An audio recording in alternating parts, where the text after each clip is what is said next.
Are you alive?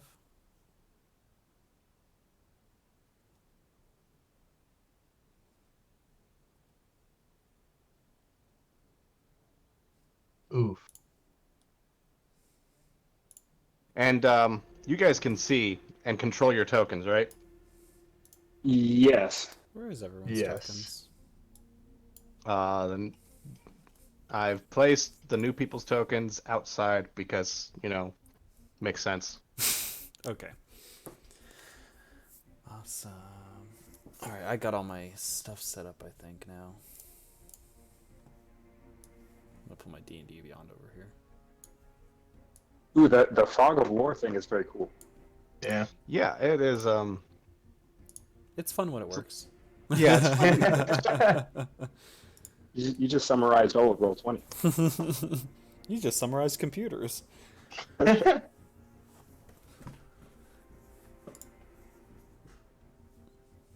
Oh my gosh, what is this? I got 5 more messages from people.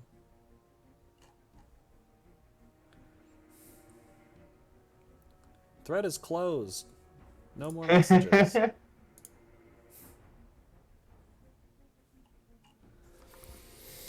Okay.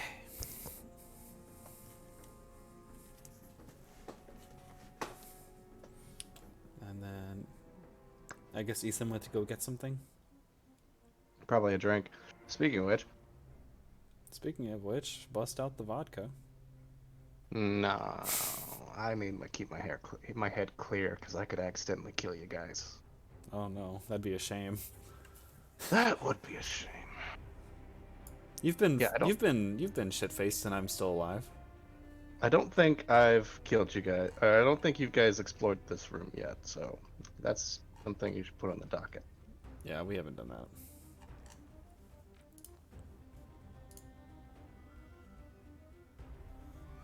I hear You're kids looking at screaming a outside. total party of 5. So far, I think we're gonna have 5, and then possibly one more joining later. But we may have gotten through the dungeon by then. You may be out back into the world of the Sword Coast. Really, Zach? You think we'll clear all possible enemies and loot the dungeon by the time within an hour? It's a small dungeon, but also it's a small dungeon, so you There she could is. It's run working. into everything. Oh my god. Is that tea or coffee, Julian?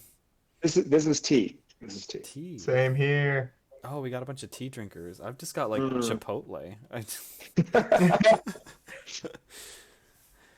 I drink cocaine in a can. I didn't even have a chance to Nice. eat my dinner. I was like, I just grabbed this because I was in a rush, and it's just here now.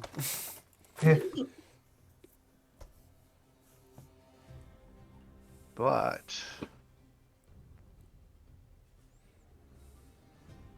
Oh, we have to delete the Britty Boy token. Just add him to the GM Uh, layer. I'm just gonna add those everybody who's not here to the GM layer. There. Now it's just you and Vaughn. 2 bros hanging out in the hot tub. 5 feet feet apart because they're not gay. At least one of them's not.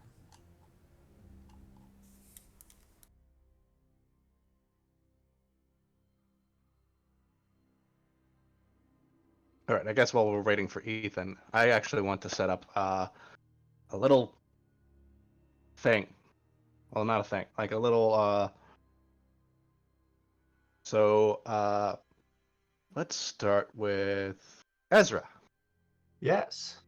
Ezra, you actually got that sending from Leosin requesting help, and you find the camp, like a box canyon almost, with burnt down tents at the head of it, and then you make your way into it, and coming up behind you is another series of adventures. How about we start with Henbane? Am I pronouncing that right? Yeah. Henbane, you come up behind Ezra. Uh, Hi. I like startled for a second. I was very engrossed in looking through the ruins. Oh, hello. Are you with Harper's? Um, no. A half elven guy kind of told me that some people needed some help. I think his name Oh. is Leosin. And Oh. since I'm in the business of helping people, I thought I should probably come along. Well, I'm sure we can use all the help we get. I extend my hand. Ezra. Hi, I'm Henbane, and my friends call me Henny. Um, Penny. yeah. Pleasure to meet you. Do you have any more info on what we might be looking for here? I kind of like kick through some of the ashen crates. Or And what might have happened? Leoric. I'm on the scene. Yeah, you come up behind him. I imagine that you just come up behind him and see again the Box Canyon, burnt down tents, and like if y'all can give me a perception check real quick. We'll see if I can.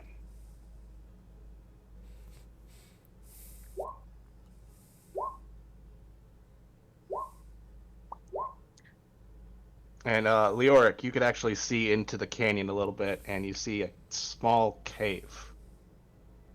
Sure. Well, I imagine I'd hear them talking. Hello, anyone there? Hello? Are you with Leo? Leo? Doesn't ring a bell, even though that's kind of close to my name. I'm Leoric. Oh, we're looking for a man named Leosin. Leo's son. Huh. Oh, I know where Leosin is. He's back in Burdusk. He sent me here. He said that the adventurers that helped him were looking for a dragon hatchery. Oh, okay, I'm Adventures. sorry. So, well, I'm guessing we're at the hatchery spot, judging by the scorch marks. No kidding. Have you heard about what's going on? Dragons and people shouting about dragons attacking people? It's been crazy. I've heard rumors of bandit attacks, yeah, but I haven't really seen much with my eyes. That's what I'm here to do. I guess see things with my eyes. Do you Oh. see stuff with other things besides your eyes? Not yet, at least. But hey, do you guys see that over there? And I kind of point out to everyone the cave that I had peeped out with my eyes, hopefully. Oh, I like start walking towards it. I'm guessing this is where we're supposed to go. Do I see any like footprints going in that direction, like in sort of like the ashes of the remainder of the camp? And you see a few footprints. A lot of traffic looks like to have come out of the camp, kind of away from you guys towards the west and to the north. But you do see a fresher set of footprints going into the camp, and then with that 23 perception, Leoric, you do see a couple of what looks like to be corpses in the mouth of the camp. I'm sorry, Sorry. I didn't catch your name. You said somewhere you're supposed to go? Oh, I'm Henbane. I just met him. Ezra, Ezra, we're yeah. here to help out some adventurers who were looking for a hatchery, and if I know anything about hatcheries, and I really don't, but I'd imagine they'd be inside a cave. Oh, it seems like one of those. Oh, I'm sorry. Go ahead. No, go ahead. I was just gonna say, it seems like one of those serendipitous moments. I happen to be looking for some adventurers, and it seems like you're joining up with them. So maybe Three's company. I'd say so, and I'm more comfortable with company. Yeah, I really like that play. Three's Company is really fun. What does everybody look like? Go ahead. I am a human fellow with like kind of not crimson, a scarlet, slicked back, short hair. Very pale. I got like this kind of nice diamond, like well, it's a long jacket with a blue and white diamond pattern on it. It's kind of there's a somewhat clown vibe to it, circusy. And then underneath that, it's just like black leathers, very basic, and a nice white scarf. I'm seemingly humanoid, and human with same kind of a chocolate complexure of skin tone, a hood up, and something that looks like common traveler's clothes, but it's actually like relatively nice, as though it were like new, bought recently, not too scuffed or dirtied, and a little bit more elaborate than your average traveler's gear. So it's like he just came back out of the shop with it fresh.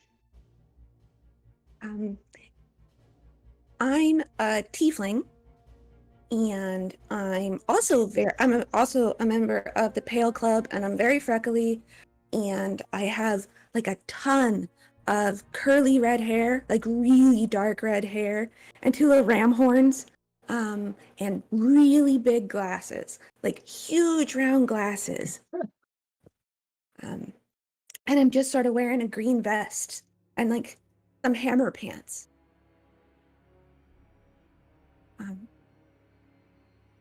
So, dragons in the cave, probably? You guys seem like the adventurers, right? I'll follow you. All right. Intruders! Ah! Did you hear that coming from the cave? Come from the cave inside. Very amounts of. You hear sword play, some magic go off, some other explosive things happen, and then silence. I think time is of the essence. Yeah. Yeah, I'm gonna run. Like I said, I'll follow you. I take off after, yeah. All right, this is where you guys can now control your tokens however you would like. Ooh.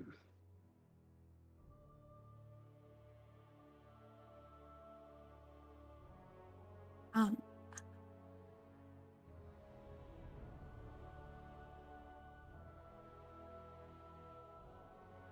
Hmm. Inside, I've kind of accidentally already cleaned them up, but you see in this area that you're in, various amounts of obvious signs of combat. People killed with, or people dressed in hooded cloaks with weird dragon attire. Like they have pauldrons that look like giant dragon claws, but instead of made of metal, they're painted in various colors of chromatic dragons: green, blue, white, black, and red. But they've been cut down or blasted with fiery magic, or plain eviscerated. And you see a trail of blood lead this way, deeper into the cave. No tracker, but something tells me that this is fresh. I'd say so, and by the looks of it, I don't think it's adventurous, so here's hoping. yeah, I think do I think that these are the dragon cultists that I've heard about? I've never seen one. They definitely look like the dragon cultists. Okay. Leoric, you actually seen a ton of people in Green Nest dressed the exact same way, only, dead and being thrown into pyres. Oh, well, if the blood's still wet, I think we should probably go that way. Is that what wet blood means? Well, if you're trying to help people, it's usually a reasonable assumption that the people who need help are at the end of the blood trail, right? All right, well, let's just make sure that whoever created the blood trail doesn't think that we're also enemies. I'm with that idea. Yeah. Should we be sneaky? At least quiet. I wouldn't want to surprise anybody. If you guys That's would fair. Do give me... Oh, I was gonna say, if you guys would give me stealth checks, if you want to be sneaky. Totally. Yeah. Do we still hear signs or sounds of battle coming from deeper within the cave, or is it settled? It's settled for now. You don't really see any other signs of battle. 16? 12. Oh, okay. All right, cool. With that, you all stealth down silently. For some reason, the shadow seems to really like Ezra as you guys continue deeper into the cave. You guys can move forward if you like, unless you guys want me to move forward for you.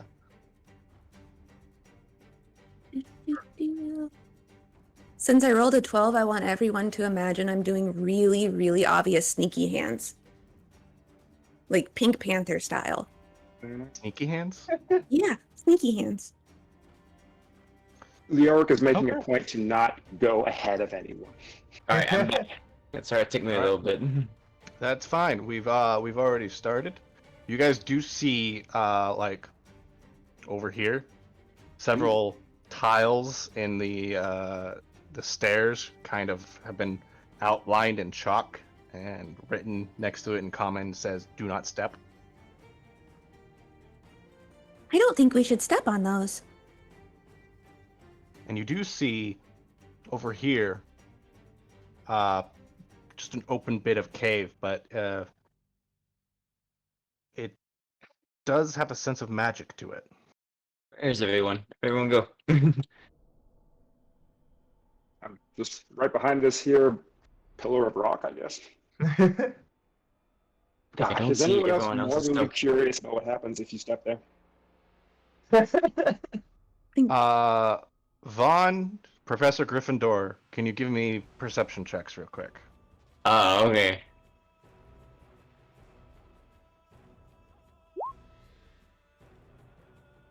Oh, fluff noises it makes. Oh, Gryffindor. Jesus. Vaughn, you do hear footsteps, and Professor Gryffindor, you hear voices coming from the cave over here. Oh, shit. I'm gonna see if I could actually stealth my way over here and kind of prepare to see what the hell's going on. Like, what kind of voices are they? Aren't you wearing chainmail? I am. I'm, Make a a, disadvantage. I'm gonna get behind the half dragon. Mm. Okay. And It's a fuck. Everyone else, is you could easily hear what sounds like chainmail moving in this cave down here. Whoa, whoa, whoa. You hear that? I settle behind the pillar here. Stealthily. I'm gonna peek around the corner and see if I can see who's being very noisy. Okay. If you get I'll just move the token. You can see into the cave, but you see a gold sheen, as if torchlight reflecting off something shiny. Oh, so I'm not really wearing chainmail. It's more animite and adamantine splint. Oh, still splint. Yeah. This is recalling. Yo. Are you? Do you know somebody? Hello? Leosin sent me?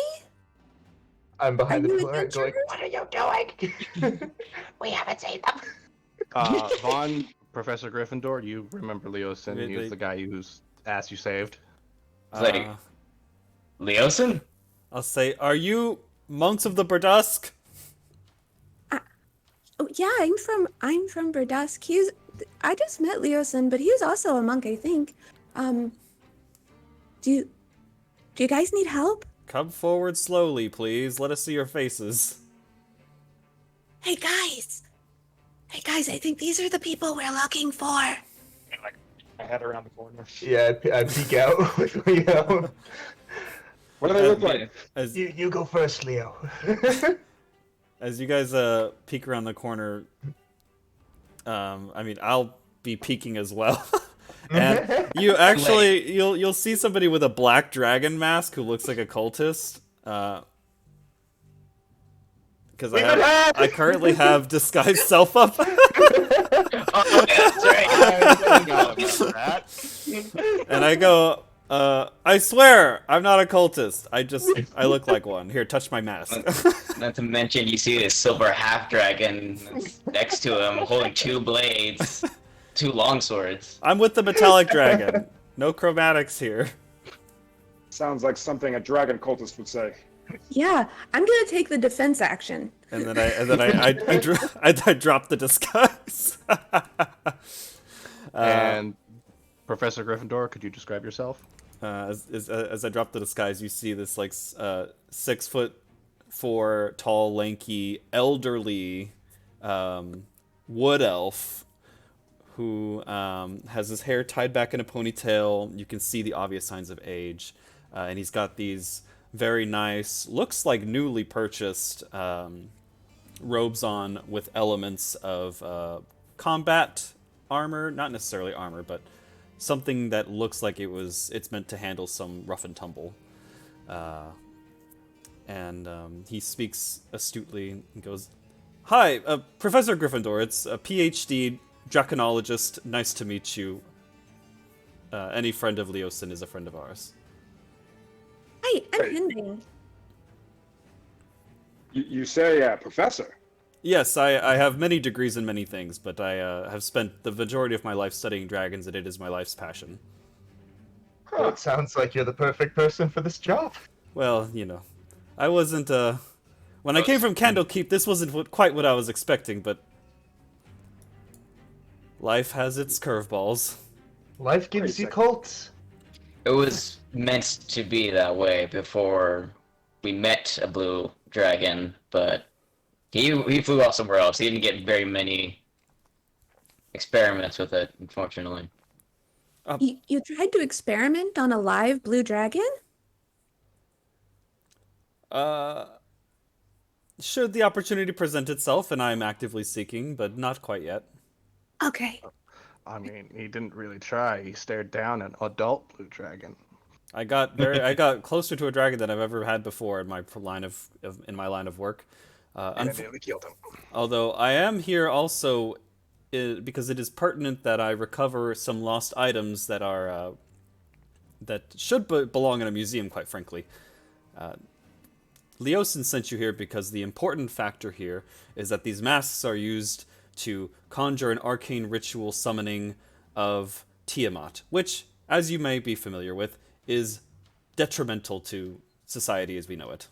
Just about everything, yeah. Yeah, so I'm Very here to bad, lend Little my Dragon. expertise, but here is my associate, Mr. Vaughn. Hello. Yes, you already met Professor. He's quite the mouthful, but I'm actually more or less just been hired to protect this one as well. Which, strangely enough, I'm already clearly can tell have the blood of the dragon. So But that's not a disguise? Oh, no, yeah. this is real. This is all real.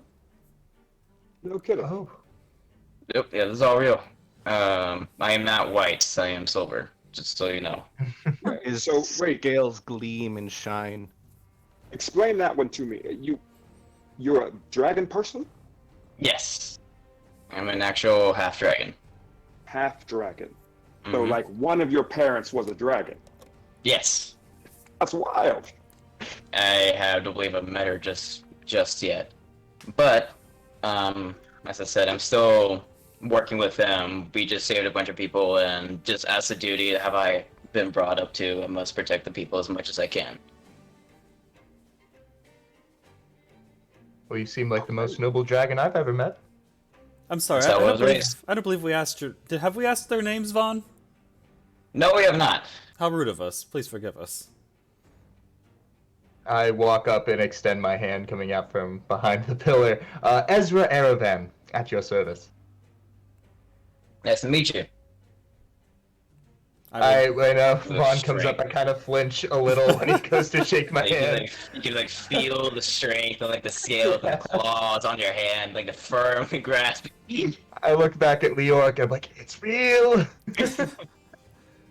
I will daintily shake your hand like a gentlewoman. I respond in turn. I walk forward. My name is Leoric. Some of my friends call me Rick. Others Leroy. Just call me whatever you feel comfortable with, and not a hand, but a fist. He extends to bump. All right, I will fist bump your hand. Let's make sure. Oh, try not to break it. Ugh, it is real. I'm Henbane. You can call me Henny. And I shake their hands. And when you shake my hand, you are sort of struck by how many calluses I have in my palm and how rough the skin is across my knuckles. And I'm very short. I'm only like 5 feet tall. But I have very strong hands. Nice to meet you. Man, you are quite the strong, resilient woman. Well, punching stuff is fun. When is punching stuff not fun? Very interesting. Well, given that Leosin sent you here, I imagine you came here with some form of expertise. Not with was I supposed to know Well, about dragons? expertise can come in a variety of forms. I came here because I'm interested in making studies and recovering artifacts, but I'm no warrior. I'm a professor. I imagine you guys may perhaps have similar skills. I take out some daggers and just start juggling them and looking really excited about it. Oh, I see. You're also one with the side knives. One of the daggers just starts floating in the air and the other one drops to the ground. You do cybernetic? I do, and I also lift up the dagger. The telekinesis. I like kind of run over to you really excited and just kind of like start looking at. I haven't met a lot of people like me. That's real. Yes, this is pretty different. I was not expecting someone else to be something similar to my abilities. So Vaughn, you were is more your on. name. Yes, Vaughn. That's fine. Cool. Good to meet you. I'm sure we will have a lot to talk about. Oh Yeah. yeah, that's for sure. So how'd you learn to come about this? Oh, I pretend to lasso Leoric and just start like pulling him towards me, and you feel an invisible force kind of pushing you my way a little bit.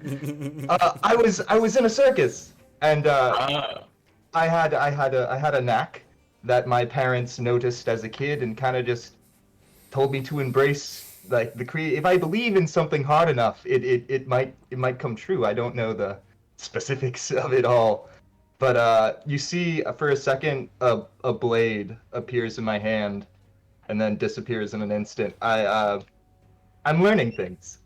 that's actually I can't do that. That's pretty good. Sleight of hand. So you're more on the stealthy side of it.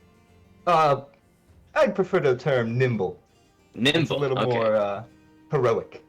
Hey, Ezra, do you want to get this invisible lasso off me? Yeah, you feel the little, like, it felt like a hand pushing you, kind of like pulling you. You feel it just let go and release. Sorry, mind wanders. I forget. Christmas. Interesting. I'm a librarian. Ah, a fellow scholar. I see. Did you receive your master's in library studies? Well, I trained basically my whole life in the seat of lore, so I'm pretty, let's say, familiar with tomes about lots of different things. But not dragons. I'm sure we'll have much to discuss. Yeah, I wanted, Leoric, what do you do? I didn't want to jump in, but I'm something of a professor myself, he says, and tries to preen a little bit to look as professorly as possible. As I actually come from Neverwinter. I'm here doing some field work for my thesis. Doctor, you wouldn't happen to have heard of a group of adventurers, maybe last seen close to Greenest, took care of some of these dragon baddies, huh? Well, you're in the right place. Vaughn has bumped a few heads together while we're here. and I somehow have found myself dragging dead bodies as well. So I think He's very particular at dragging bodies. There's more than one time. on multiple occasions. So I think you found yourselves in the right place. We rescued Leosin personally. No kidding. Well, I don't know any Leosin, but I was looking for said adventurers. Is anyone here a high elf by chance? No, I don't think so. Okay, just asking. Oh, he's okay, by the way, Leosin. He's in Burdusk. I breathe a sigh of relief. Thank God. He didn't tell me much. I was worried. I'm sorry. You said Henny, right? Yeah. You're a librarian. What's your favorite book? Oh, I really love the saga of Gilgamesh, you know? And it's about a guy who goes out into the world after a flood and he fights a giant turtle dragon. I know it's pretty epic. Man, Gilgamesh. What kind of name is that? Sounds like mashed potatoes. Well, you know, it's foreign. Clearly. Yeah. I'll have to read it sometime. It's fun. It's very long. It's something like 6 volumes, I think, and the print is very small, so you better set aside a lot of time. Well, between a librarian and 2 professors, I'm sure we'll have some enlightening conversation. I lean over to Vaughn. Do you usually hang out with the professor types? It was part of the job description. I can only understand like a third of the words they're saying. Just roll with it. Yeah. Is it, I smile. Books are great. I love Gilgamesh. Is it professor or doctor? Professor. I prefer. Yeah, I guess I prefer that. Doctor sounds kind of stuffy. And we don't want to sound stuffy, now, do we? Not at all. Professor, what's your field of study by chance? I'm curious. Well, most recently, I've actually been most interested in studying adventurers themselves. I mean, they're pretty fascinating folks. They pack up all of their things and wander out into the wilderness, into spelunking into one cave or another. I kind of want to know what makes them tick. What kind of field would that be? Sociology? Sociology, psychology, ethnography. Adventurology. Yeah, it's a not much studied topic, and well, if I can get some information for my thesis, we head of my field. Well, we'll make sure to get plenty of data here. Anyway, time is of the essence. We have reason to believe that the hatchery will be seeing its grand finale here soon, and we'll have a lot of beasts on our hands, and I think we'd like to get there before that happens. Mm-hmm. Okay. So, Vaughn, if you'd like to lead the party. So remember, not going that way. Oh, so we we're haven't gonna searched go this room way. yet. We need to go search this room. Oh, thank you for reminding me. Yeah, of course. Alright, so then I will wander on over there, because I know over there's bad. Leoric, Hanbane, and Ezra, you do see to your immediate right a giant pile of gold, chests, gems, copper, silver, just massive thing of money. I imagine there's a really big trap on all of that gold. As you say that, I was like halfway to going to pick something up. What? Wait, do you Right, get close yeah, to let's see it? what Like happens. within 5 feet of it? I would say where in the map is the trap? It is here. I could just I'm pretty dumb. I'd say I'm definitely walking towards it. I'd get to 5 feet unless someone stopped me. I'll see if I can grab his belt and yank him back as he goes past me. I'm just Okay. watching LA. it here to see what happens. he gets probably that right there when the gold starts to move suddenly, and out from underneath it, a something that looks almost akin like a tentacle just comes out, reaches for him, stops like right at the edge of your face, and then just wiggles like reaching for food, and then going back into the pile. You see several of the gold just turn over and become eyes, and several mouths open in the pile. Leoric, I have a note for you. I don't like tentacles. I start to back away from the gold. I wouldn't recommend anyone go over there. Got I it. start walking down this hallway. I'm like, Gryffindor, where'd they go? It does not move to follow.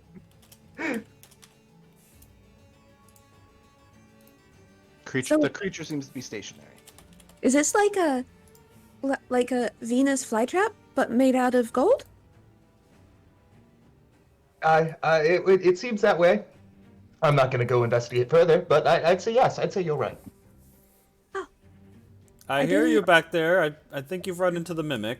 I suggest not getting too close. Oh yeah, you guys are good. That's a good idea. I'm back around like, oh yeah, sorry about that. We should have warned you about that. Sorry. I just need to get my head in the game. We're good. Right. I'm gonna peek around this corner. Oh. Looks a little empty. All right. I know it looks empty, but unfortunately, they didn't give you any. They didn't. The room's filled with stuff. Inside this chamber is a writing desk, stool, several tables that looks like to have papers, some mirror, like a full person mirror, a bed, 2 oil lamps, and rugs just all over the floor. Huh.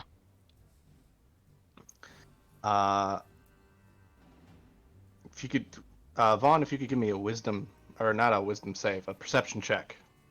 As you Perception, enter the okay. room. It's the fucking puff, I swear. Oh, 10. Good enough. You do see a slight depression over here. Like, the carpet over the ground, there's like a good 5-foot circle where the carpet looks slightly lower in the middle. Okay, I will begin walking towards it. And then, poof, right there. Because like, I want to investigate it more before let everyone else know. Like, make sure it's just like not like part of the structure. Like, oh, there's like a dent or something, or if it's Easy an enough actual to do. trapdoor. You move the rug. Like, if you throw it out of the way and you see a hole, like a literal gap in the ground, and a wooden ladder leading downwards. Oh, well, I do move it. Since I see it's darkness, like a dark hole, I'll be like, I'll gesture to everyone. Well, there's a new entrance down here. Oh. I wonder where that could possibly lead. I wonder how deep it is the real question. I lean over. If something grabs me, make sure you, I don't know, hold my tail. And I lean over and look, how far down the hole can I see? You can see about 30 feet down. You do see that it turns to the right immediately after, and then you see some light come in from the right side of the hole. Well, there's a floor. And it's not like spikes down there. And then there's a light at the end of the tunnel. Is it? Does it seem like torchlight or sunlight? It does flicker, and it has an orange hue. I think it's probably fire of some kind, but not like a lot. So probably torches. Usually, when people say things about lights at the end of tunnels, it's in a different situation. Yeah. Well, I mean, there probably is something that will try to kill us down there. So. Most likely. Yeah. Well, I can Bring it on. guarantee you if we go the other way, there's going to be plenty of things to kill us up there. Yeah. Who wants to go first? What kind of things? Well, if we take the alternate path that I've already scouted, backwards behind us, there's giant mosquitoes flying around. Ugh. And also fungus that will chase you. I'll check my chances with the unknown. I'll go first, but that's my vote. I'm cool with the unknown tunnel. No mosquitoes and mold for me. Yeah, I don't like the idea of ambulatory mold. That sounds terrible. Gryffindor, you do notice the papers on the table. One of them is a large map of the Sword Coast with several sticks into several towns. Green Nest is one of them. Aha! I grab the paper and I announce it to the group boldly. I say, the plan of... what would you call them? Cultists? I look at the paper and I like turn it upside down. The paper is- literally reads the plan of the cult of the dragon. This lists all of the cities in order that they will be looting. Green Nest being one of them, which we came from. And I scroll it back up and I put it in my pack. No, that's not right. It's the towns they've looted. It's Oh. I don't know if they've already hit these or if or if they will be hitting them. While he holds it up briefly, I'm gonna take a little notebook out and just sort of make a quick sort of sketch from what I can see of what towns have been hit already. What towns have been hit already? Did all of All them of get Green hit, Nest. or are there still some on the map marked unremain or yet to be hit? Well, there are Green Nest. It looks like Green Nest got hit. Erebor, Easting, Triel, one way to the north called Dragon Spear, and Loudwater, along with several others that you haven't heard of that may be in AIM. How do you pronounce that? AMN. It's technically a different country to the south. Oh, okay. Seems like the cult's been busy. Yeah, if their goal is to get enough money to please a dragon queen, it seems like they're kind of on their way to that. Leoric, you do find a note saying it's from Resmir to one what's her name? Frulam.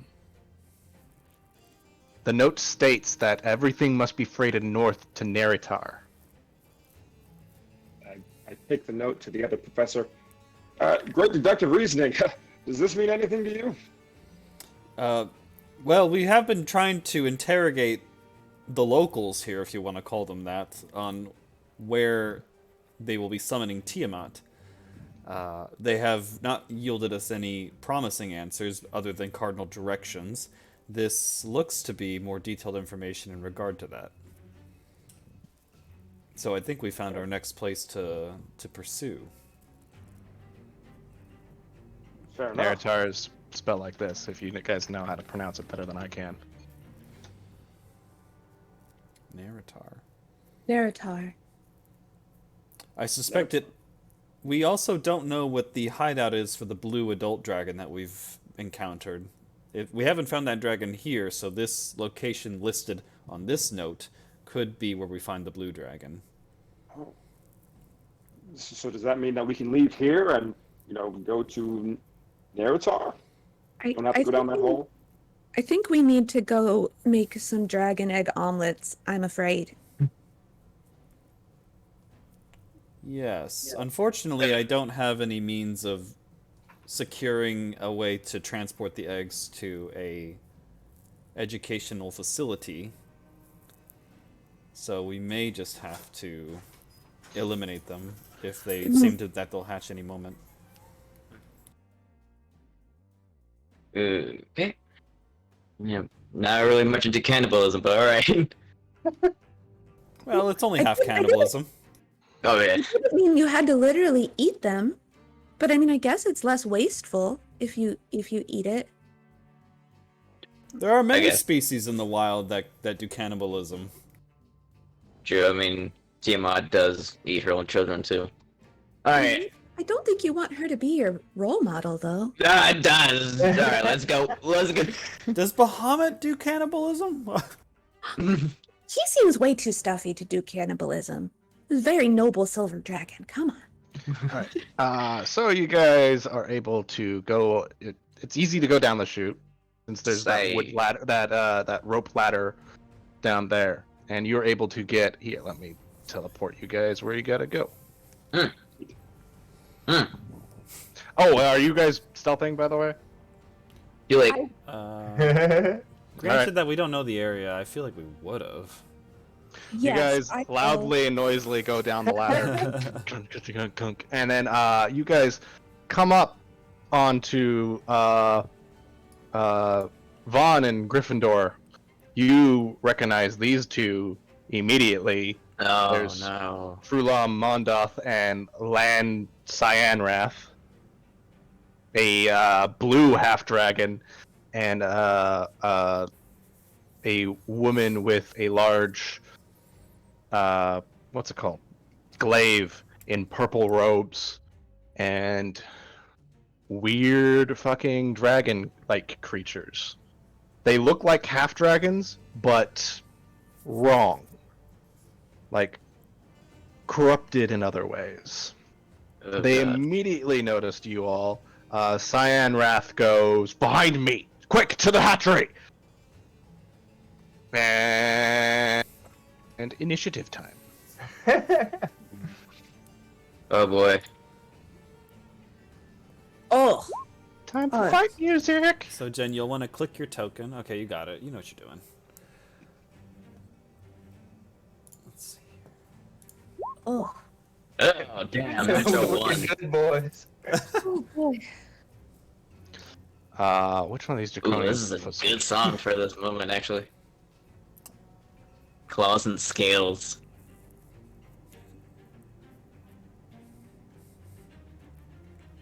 How flabbergasted would a silver half dragon be walking into a bunch of mutated half dragon experiments? What the fuck are they doing?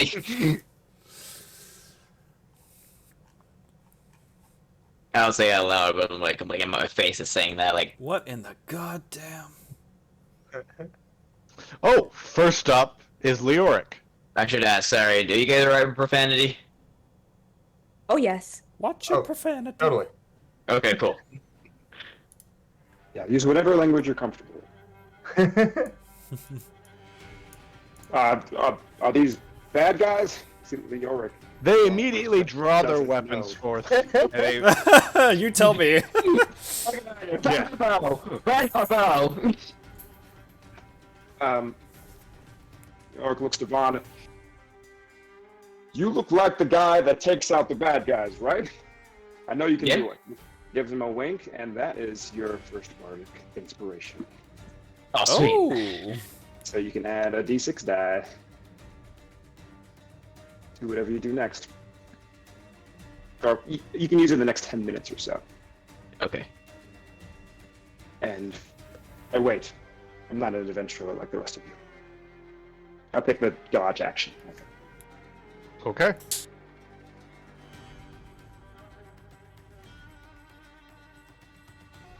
Next up are the Draconian Foot Soldiers. They turn to you and you see the sickening green mist kind of emit from their mouths. One actually goes, Does anybody speak Draconic? I do. do. That'd be me. That'd be Everyone does. He says, "I'll go get reinforcements," and then runs off in this direction.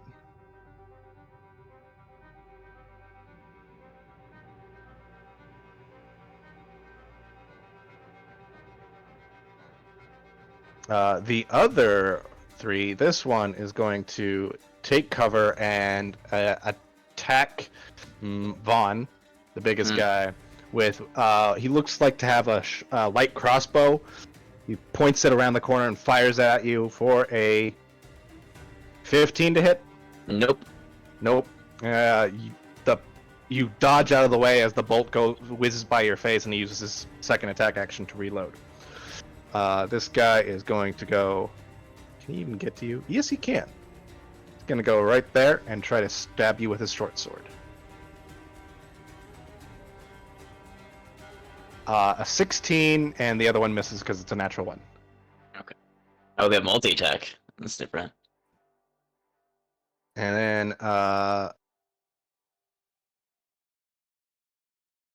these two are going to get into defensive positions and fire at you with crossbow bolts. An 18. That's my AC. You take 6 piercing damage as a crossbow bolt hits your shoulder. I should have asked Gryffindor. What's your dexterity? Dexterity is +3. Yeah, you're faster than these guys.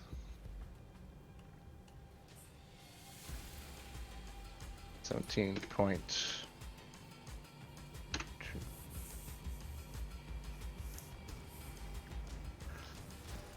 Okay, now it's your turn, Mr. Gryffindor, or Professor Gryffindor. I'm going to slip past Vaughn, step here, and I'm going to cast... Is this the Human Prince? Is that the guy that I saw before? Yeah, that's not so much of a prince. She looks like the person in charge, maybe the camp steward or the hatchery steward. Oh, okay. I'm gonna try to cast Phantasmal Force on her as I pull a piece of fleece out of my bag and start whispering an incantation. Phantasmal Force. Cool. And... It's a DC 13 intelligence save. She rolled a 3. So as I take out the fleece, I start to whisper and conjure, and she can hear my voice in her head as this illusion begins to form here of a large, we'll say metallic dragon awaiting them in the next room, and it appears to be blocking the path and entering this room terrifyingly. Okay. Damn. I'll just put that there. She turns and looks, and she screams and goes, "Metallic dragon! Where the fuck did that come from?" And then she'll act on her turn. Next up would be the Draconian soldiers if it wasn't their turn. Oh, it's Fulam. She is going to book it this way and use her turn to do she's going to cast Spiritual Weapon. Oh.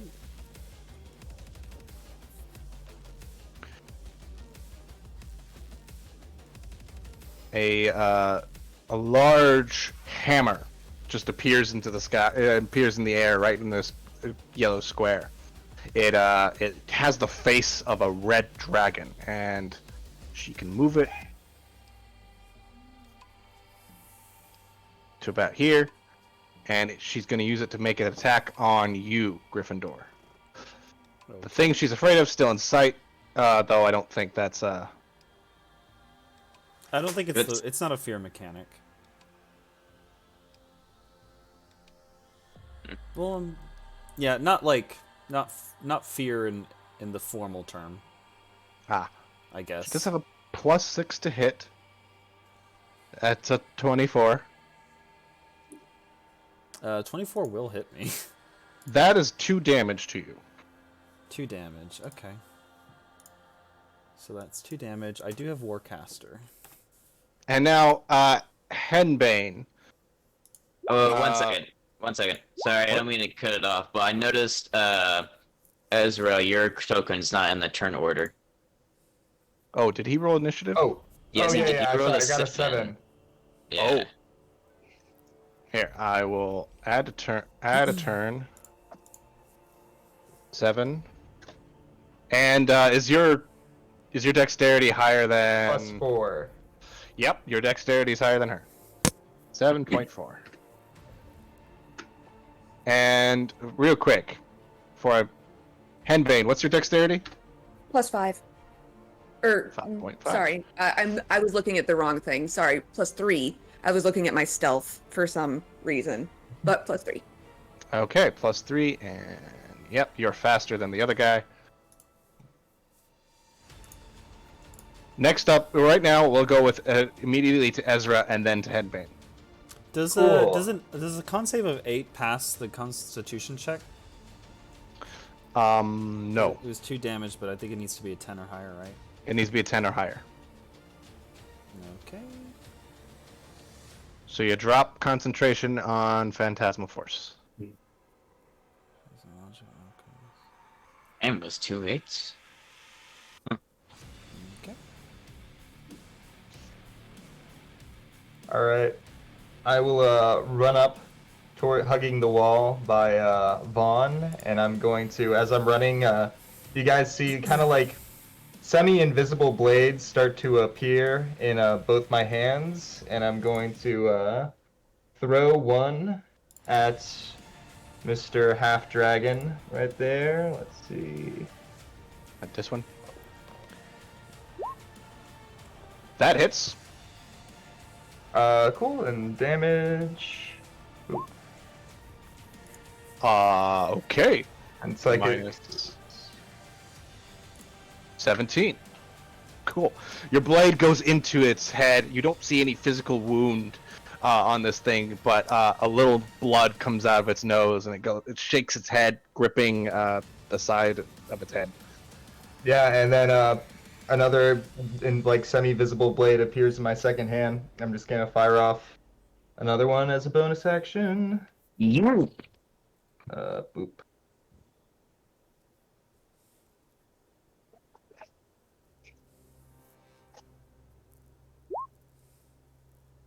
$11.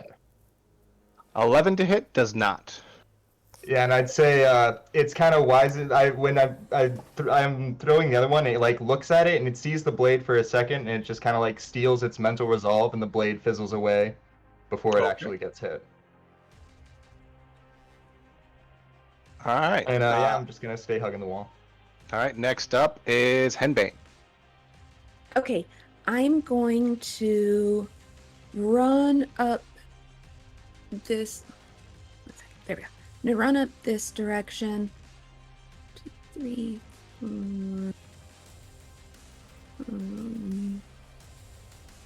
I think I've. Can I get onto the other side of this guy? Which guy? This one. Yep. Okay. So I'm gonna come around the other side of this guy, and I'm just gonna punch him right in the back of his squishy head. Okie doke.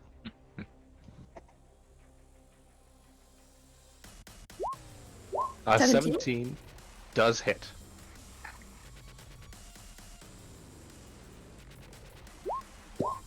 Four. 4 damage.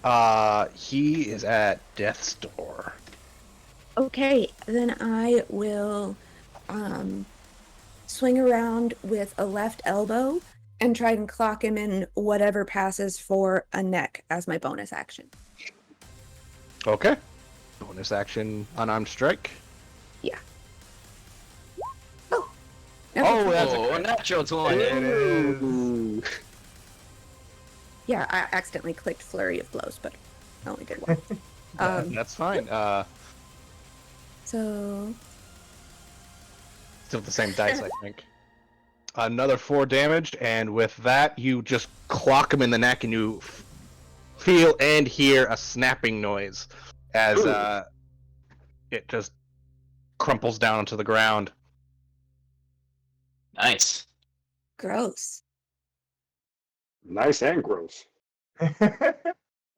And after that is Langdradrosa Cyanrath. He is going to take a few steps forward, stop right here, turn his head, staring at both Professor Gryffindor and Vaughn, and there's a click, and he goes, "You two were in the camp yesterday, and in Green Nest." He is going to then move about right there. Oh. And then you see him pull out a great sword. Oh yeah. And then look at the great sword, look back at Vaughn, see the I'm gonna be grouping, and gritting go, my teeth. maybe later. And you see electricity start to spark out of his mouth, and he's going to use his breath weapon. Oh no. Yikers. I need Vaughn and Leoric to make me dexterity saves. That's damn. Maybe I should not have used this fluffy die. Both failed. You take 4d10 lightning damage. 4d10. You both take Well, 1 second. What does this read? 17 lightning damage as he strikes out with a line of lightning through both of you. What was it? 17. Damn. Okay, wait 1 second. Ow. So, who else did he hit? You and Leoric. Alright. So, what was the damage again? Sorry. 17 damage. So,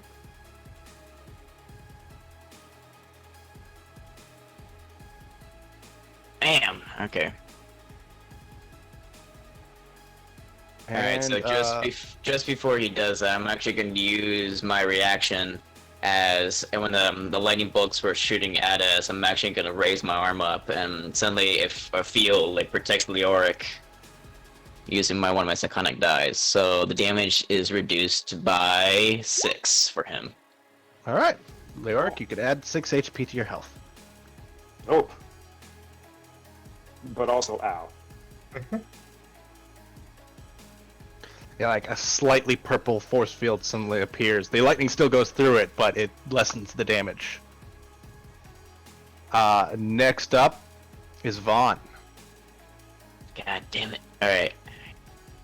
My bonus action actually use Second Wind, because I need to heal off the bat. Sounds like Leoric has joined us. Why is there why is there a Leoric? That's a cool name. We have Lorik and Leoric. Leoric and Leoric. Your Yeah. lord?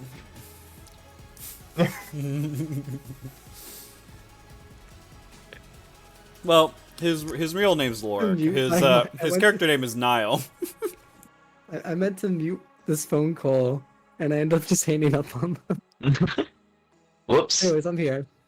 Alright, now I'm actually gonna use my first attack on him, since I used my bonus action to attack.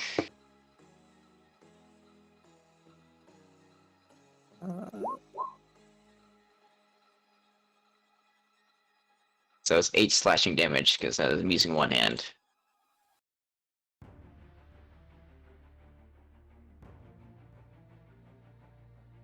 Eight slashing damage using one hand. 20 does hit. He takes 8. This is a special boy, so I want him hurt. So I'm gonna use an action surge and hit him again. Okay.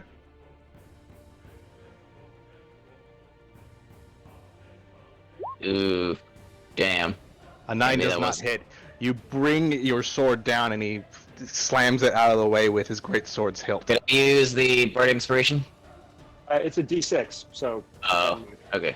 Even if I rolled a 6, it would be a 9. Damn. You rolled a 9. Oh wait, if I rolled a 6, never mind. I rolled a 3 on my dice. You got it for 10 minutes, so there should be plenty of time. Damn, it's just too low. I'll use it next time. Okay. Okay, next up is we're back to Leoric. Holy! So I take it you're the bad guy. And he goes ahead and steps back. That wasn't fun. Is this person a person? No one took my friend's eye. That person I'm trying to get into the fight. Okay. And I mutter something or other. It seems like a brief incantation. And I cast command. Hey, blue dragon, grovel. Command on the blue dragon. What does he have to roll? A wisdom saving throw of 15. That's a 6. Okay. So, what does the grovel command make him do? Does he go prone? On his turn, the target falls prone and then ends its turn. Oh. Nice. Okay. Please I spare like it. me. And then I will say, enjoy the taste of the dirt. And with that, I will use unsettling words as my bonus action. So I can expend one use of bardic inspiration, and the creature must subtract the number rolled from a d6 on their next saving throw before the start of my next turn. Okay. So,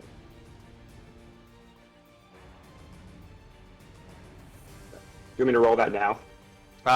No, I think you should roll that when he makes a saving throw, but keep it in mind.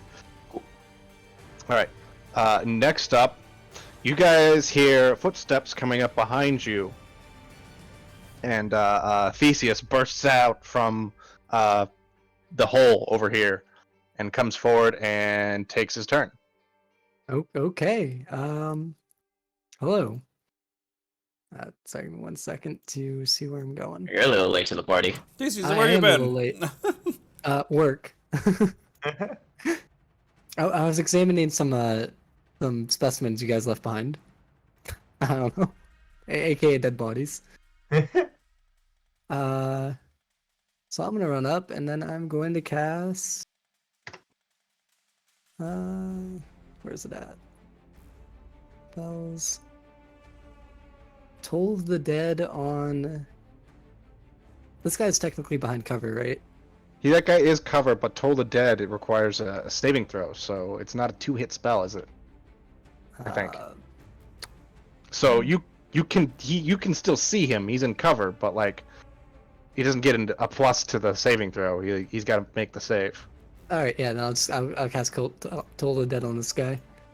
Okay.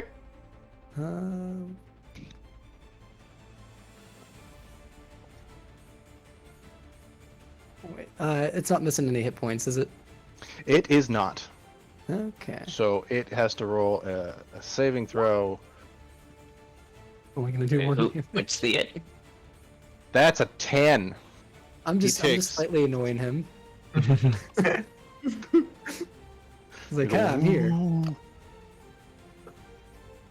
Dun, dun, dun, dun, And that's Theseus's turn. Guys, you do see a white tiefling just kind of burst out of fucking nowhere, come forward, ring a bell, and then see that his attack didn't do a whole lot. Next up, Professor I Gryffindor. glance over to Theseus, like, oh, it's about time you showed up late to the party, as always. Yep. I am going to once again look at the priest and go, you snapped out of it once, but let's see if you can do it again. As I keep holding the fleece and I cast Phantasmal Force on him again. So you're casting a spell next to, what's his name? Next to this guy. Yeah. That guy's going to use his reaction to hit you with his greatsword. Well, that's an He's prone. He's not prone yet. Right. He's under no, command! He's under command. I gotta put a thingy on him. Well, I think he uses it on his action. On his I don't know turn, if he does it right. immediately. Oh, on his turn? Because he has the Mage Slayer feat. Wow. Should I be able to see? Good for him. But I guess he can't do it. Next up, or now, Frulum needs to do an intelligence save. Frulam. She rolled a 16. 16, damn, they pass. Did she take any damage? No, actually, does she? And the spell ends. Doesn't say. I don't think they take damage. Okay.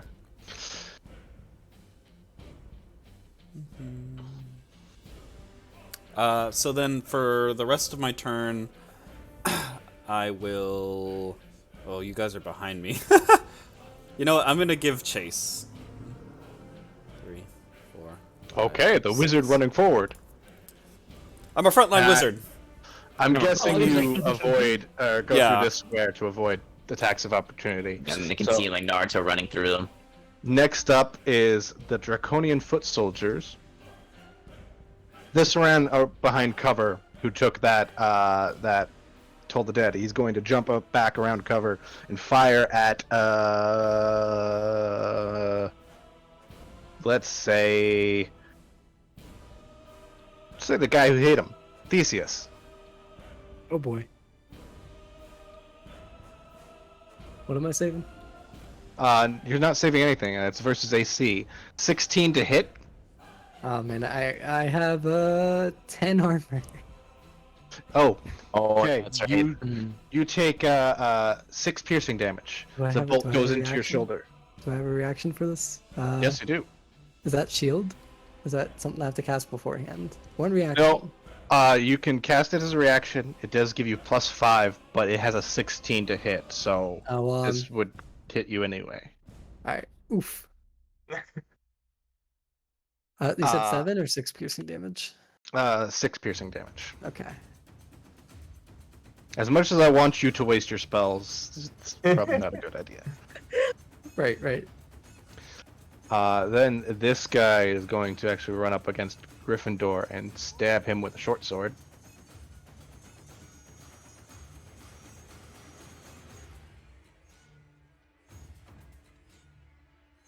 Oh, that's a nat 1 for the first attack, and then the second attack is an 18. Professor Gryffindor, you take 6 piercing damage. Okay. This one over here... Good gravy, way get off over me! here, is going to run this way. And you guys hear in Draconic, "We need backup! There's a lot of them!" And these guys scramble up this way.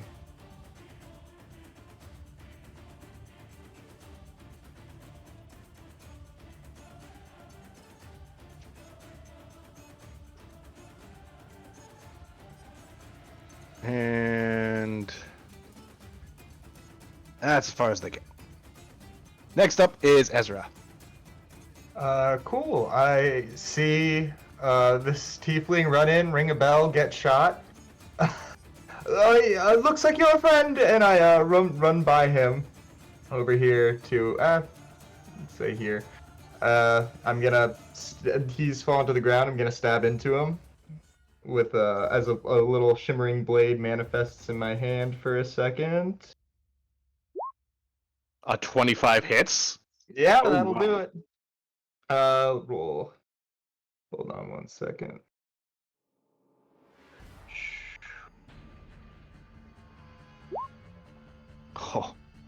He takes 20 fucking damage. Rogues, man. Yeah. Your spectral blade appears in your hand. You stab it into his back, and he goes, "Ah!" As if you just shoved something in his ass. And then I'm gonna call. Professor, do you want to get closer to that mage man? If you can accommodate. Catch this, and I mime a box for a second and just kick it at you, and I'm gonna telekinetically shove you 5 feet towards the what's it called? Towards the mage.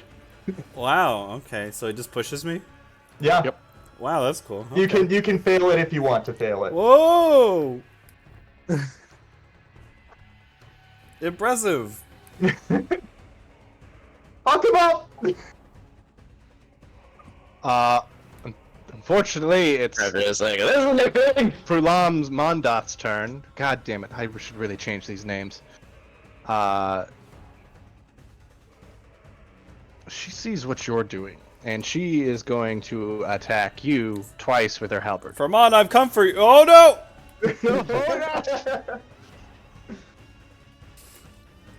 That's a 23 to hit.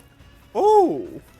She just bops you in the face with the hilt. You take 7 bludgeoning damage, and then she whips it around and tries to stab you with it in the shoulder for a 15 to hit. She's pulling a Darth Maul on you, man. She's so gonna kill you like will Qui-Gon hit me Jinn. for 7. So 1 hits me, and then I'll throw both hands forward and cast shield as a invisible barrier forms and bounces the blade off. The blade of the glaive comes like within inches of your face.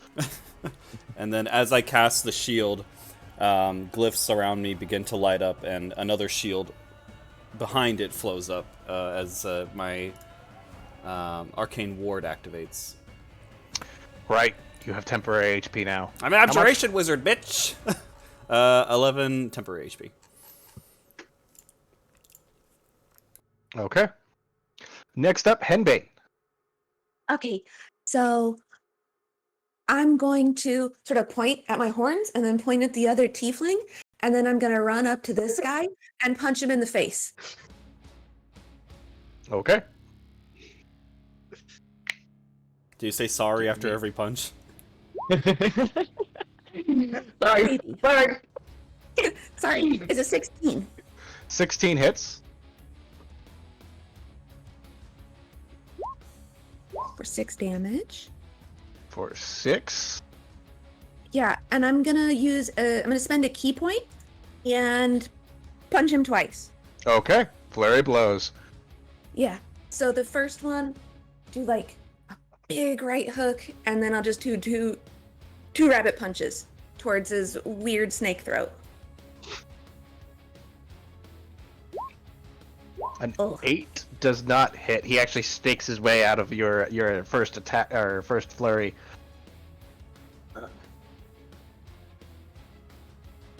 Oh no. Oh dear. Oh dear. He snakes his way out of the second, and in Draconic you hear, "Little girl, I am going to devour you." You can try. Next up is Langdra, who is going to go, "I can't move my legs!" and get down on the ground and end his turn as he is prone. Nice. Next up is Vaughn, who's probably going to fuck the shit out of him. Yeah, I like look down to him, kind of smile sinisterly, like, oh, look who's bound to me now. What an honor. And then I'm gonna stab this mofo, and since he is prone, I think I get advantage. Yeah, you get advantage.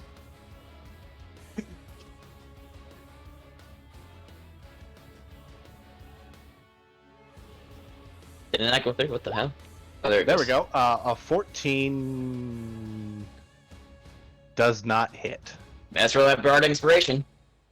Okay. It's a D6, right? Roll a d6. That That's 6. So that makes a total of 20. Yeah, hits. So do I reroll damage, or? No, he'll take that 7. Okay, cool. Okay, so he's gonna take another Psychic Energy Strike. So he's gonna take another D6. So an additional 8 damage with that attack. Minus 8. You see purple energy. Your energy's purple, right, Vaughn? Yes. Yes, Purple it is. energy emit from Vaughn's hilt and goes up from the blade as he strikes it down on the motherfucker. Yep. And then again.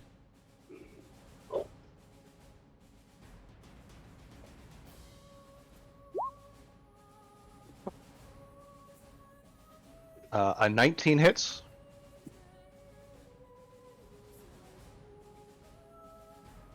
He'll take the 9 slashing damage, but he is still alive, albeit barely.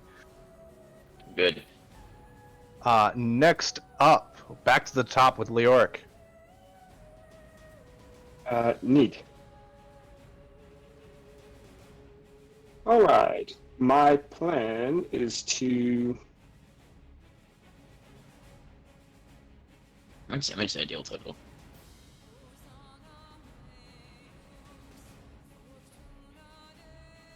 Oh, that's flat.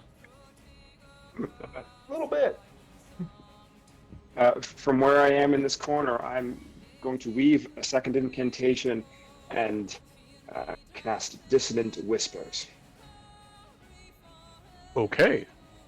And so I will again need him to make a wisdom saving throw. Need the blue half dragon? Yes. Okay, wisdom save. Save. And I'm going to go ahead and subtract the d6 no matter what, because he loses at unsettling words at the end of my turn anyway. Okay. He rolled an 18, so go ahead and roll your unsettling words. Okay.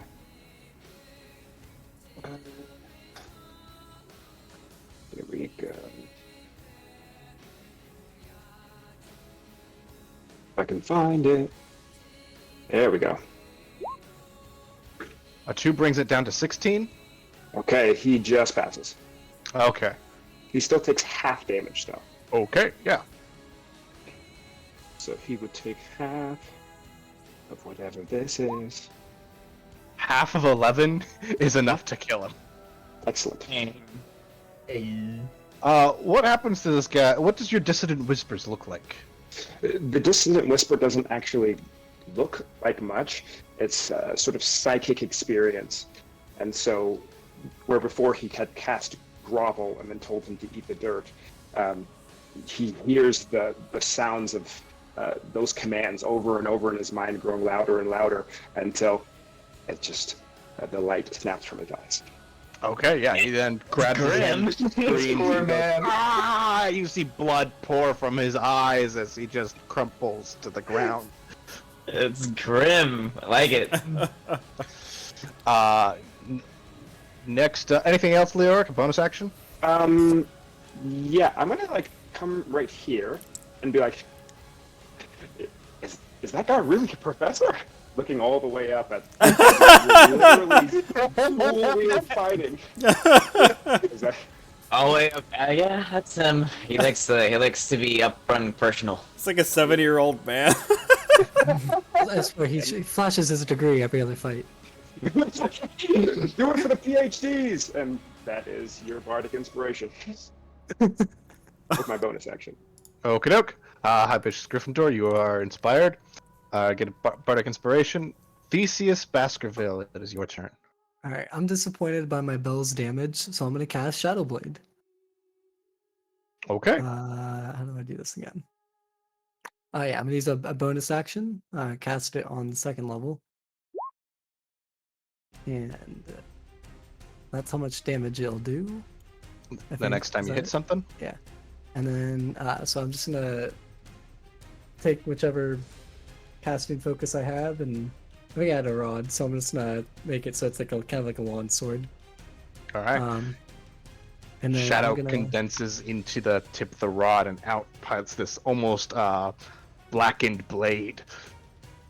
And then I am going to run up to this guy, and then I'm just gonna slash at him, kind of like from the top. Okay. If I remember correctly, you use your spellcasting attack ability instead of dex or whatever.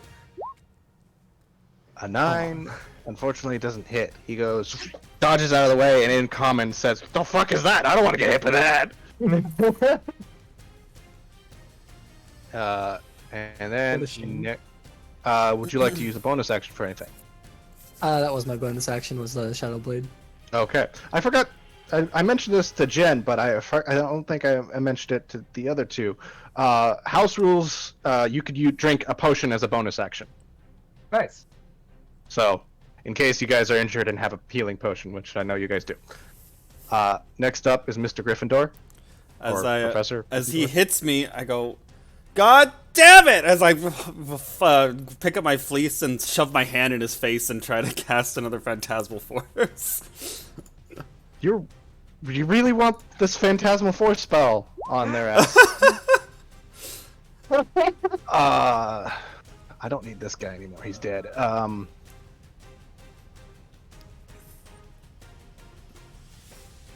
That's a 15. Damn it. Yeah, that'll pass.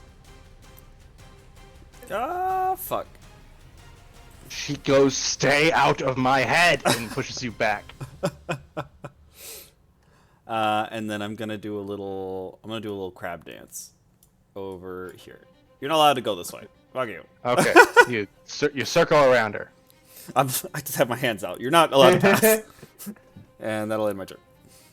Okay. Yeah, next up are the Draconian Foot Soldiers. And a whole bunch of them start pouring out from this room. Oh, This one is going to go to the aid of Ondath. Can't quite make it, so he's going to stop right there.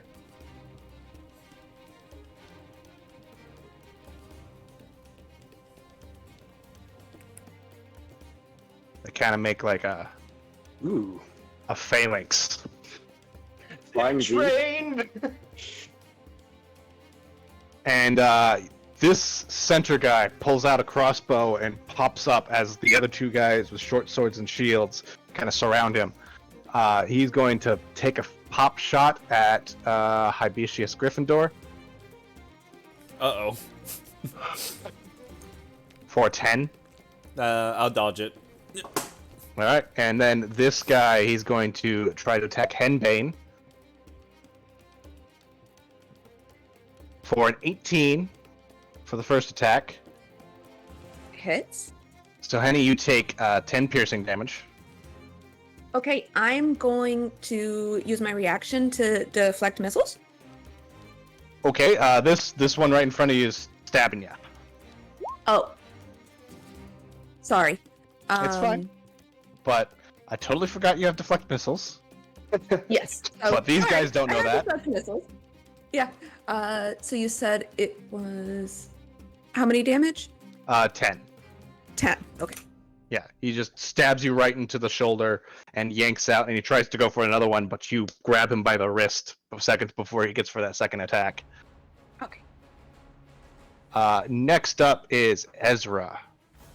It was like in the midst of freaking out over seeing Vaughn use his psychic ability when I hear everyone coming behind me, all the extra dragons. Looks like we got company. I'm going to, let's say, move this way, and the one closest to me, I'm gonna throw 2 psychic daggers at him. All right, you Yeah. won't get sneak attack on him, Right. unfortunately. Let me make sure that actually just don't count it if it shows up. Let's see. 14. 14? Does a 14 hit? 14 is AC, so it does hit. Great. Ignore sneak attack. So he takes 8 psychic damage. And then I'm going to grab into the air and have another dagger manifest in my hand and pop it off. 20. Okay. And 7. Another 7 psychic damage. So you grab both 2 blades like out of the fucking ether and throw them both. They spin and do like this this cross thing where they just change directions midair and stab into this thing's brain. He goes, gives you an evil eye. And, help me, everyone! as he bumps his buddy and goes, let's kill that one. Next up is Fulam. She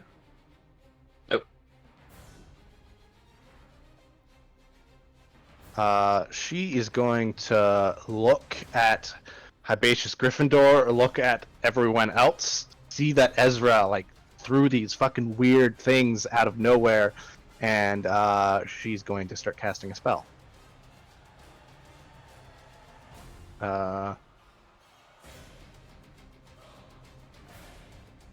Ezra, I need you to give me a wisdom save. 8. 8. Oh. You feel your joints lock up. You are paralyzed.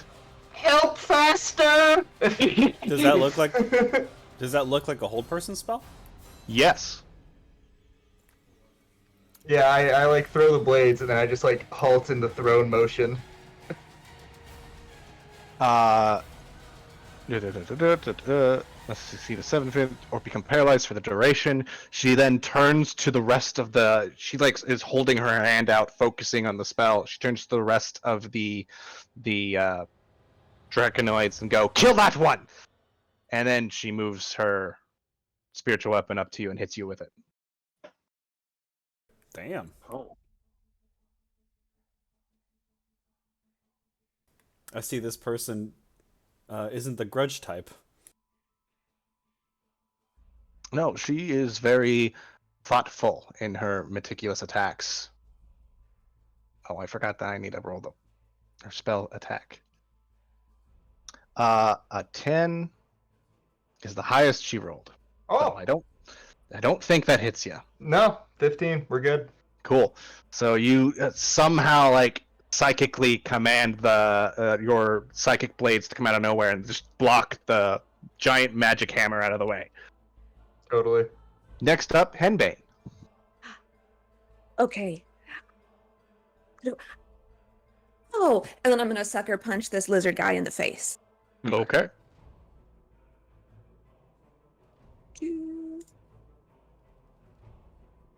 Oh, A 15 hits. okay, good.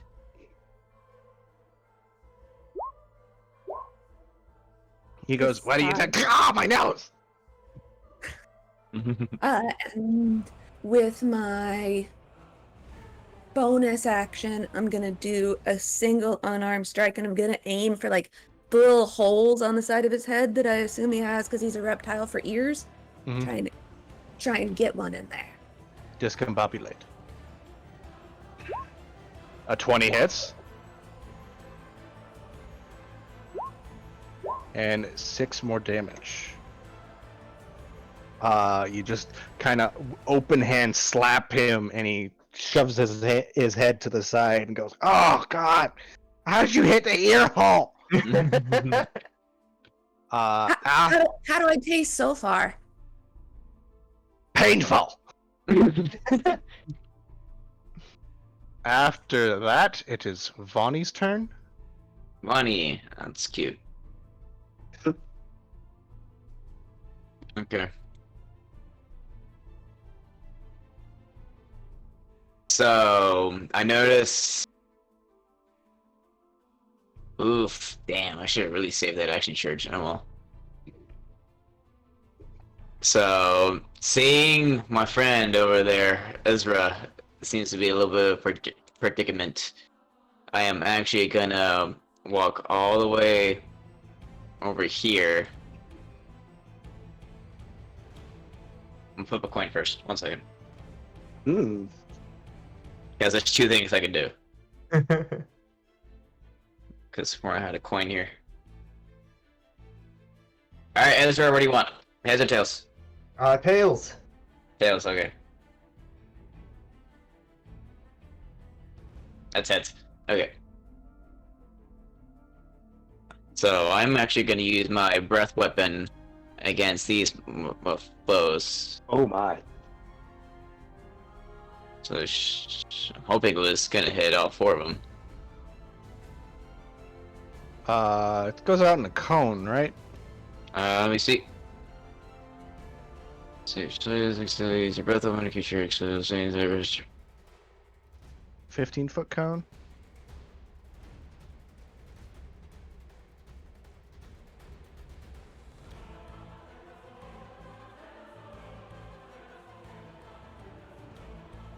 I think so. So spiritual determines the size, shape, and damage exhalation. When you use your breath weapon, each creature. That's what it looks like. Okay. Yeah, so they need to make a Constitution saving throw.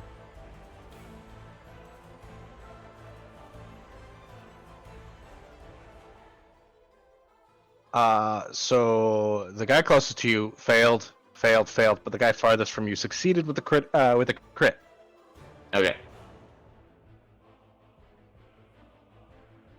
So they take 9 cold damage. All right. So you just exhale this blizzard of ice, Yes. on these 4, and this guy takes 4 cold damage. And then the other thing I was going to do also requires an action. But I'm going to use my bonus action to stab that boy. Okay. Offhand weapon. Oof, I might miss. That does miss. You Damn. strike at him with your offhand weapon, but he blocks it with his own shield and then doesn't do anything because it's not his turn. Next up is Big Boy. Big boy. Big Boy. Where's Big? Oh. Oh no. Oh. Big You boy. see, I am starting the to regret my ground decision. starts to Okay. shake as Qu'est-ce que this c'est? massive grayish blue draconoid How long has he been there? comes out. Oh. He's rubbing his eyes as if he was asleep until about 5 seconds ago.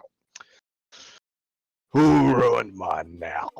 I immediately point at this bitch. Like, yeah, they ruined your match. Your nap. He looks at her and goes, "Mine doth no ruin nap."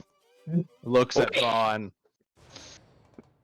spits, and like the spit has a little bit of electricity to it, and shocks and goes, points his You can 2 go back to massive sleep. great swords at you. You can go back to sleep if you want. After we deal with these guys, we pretend like we never saw each other. How's that sound? He is going to push this guy that way and move there. Remind He you, goes he pushes. out of the way. He And pushes them like a fucking lady. Fucking her name. She does like the little zombie creatures in Resident Evil 8. yeah, he's going to make one sword attack at you, and keeping that momentum, you see his tail actually has a mace like attached to the end, and he swings that at you as well. Oh. Good luck. So Nice. an 18 to hit for the sword. Oh, ow, yeah, that will hit. You take 12 slashing damage, Okay. and a 17 to hit with the tail. That one does not hit. Alright, you duck out of the way of the tail, but you feel the sword cut into your shoulder a little bit. Some red crimson comes out, and he goes, "I like it when the red water comes out." Oh. Next up is Leoric. Well, this whole time he was thinking about doing something completely different until like a big, meaty dragon guy walks out, and you kind of see this like turn of the head, like what did I get myself into?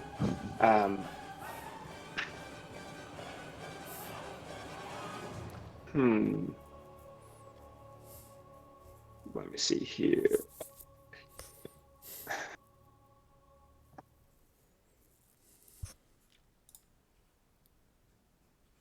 Okay, we'll see what happens. So I shout, hey, big guy, pick out someone your own size. And that is not the best unsettling words he's ever muttered, but you know. Okay, he's minus d6 to his next saving throw. Yep. And then I'm going to cast Command. So we're going to see what happens. He has a DC 15 saving throw to make. Okay, Wisdom. that's a 4. Surrender. Surrender. Cool. He'll go drop both his swords and then like get on his knees. I'm gonna say this is the prone position, but he'll do that when it's his turn. Neat. Would you like to move at all? Nah. Nah. All right. Cool. Theseus, you're up. Alright, I'm gonna just like slash again at the guy next to me after he's been like kind of disoriented. Okie doke. So hopefully this will hit. Nice. 20 hits. Okay. And I'll be like just slashing across his chest area with the Shadow Blade. And the Shadow Blade does 10 damage. Hmm. All right. Should I roll it every time? Yeah, I think you should roll it to hit after the hit every time, but we'll go with the 10 for now. Ooh.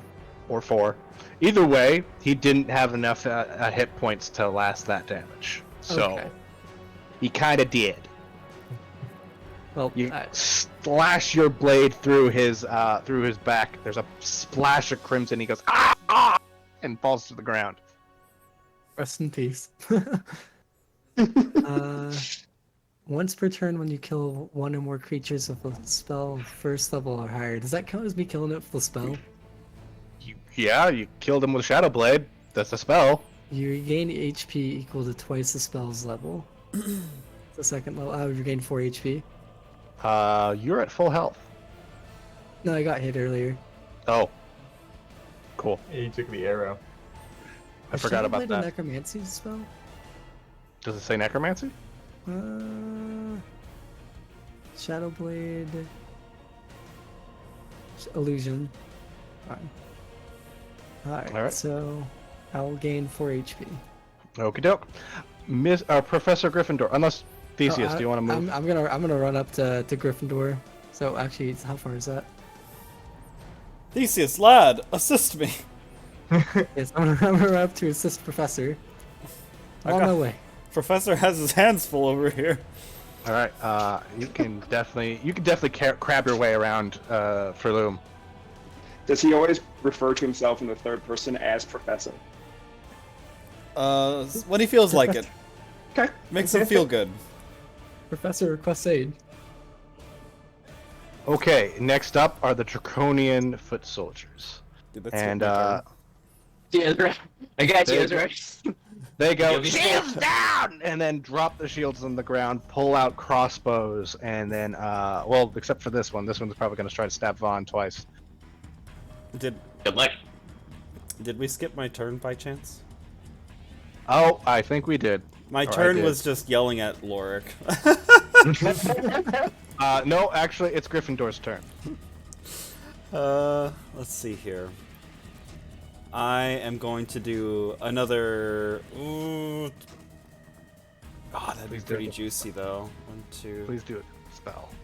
1, 2, 3. Yeah, I think that'd probably be the best. Here, switch response to Theseus as I do the crab dance again over here. Is it better here or over there? I'm gonna cast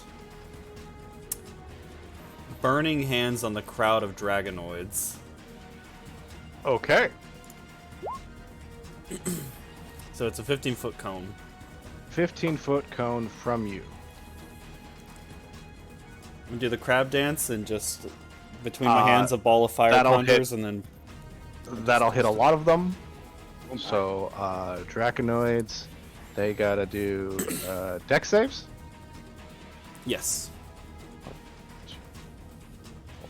5. And the So I think- Draconoid or Draconian Dreadnought needs to do a dex save. Yeah. So So, Does he do it at disadvantage because he's failed. He does.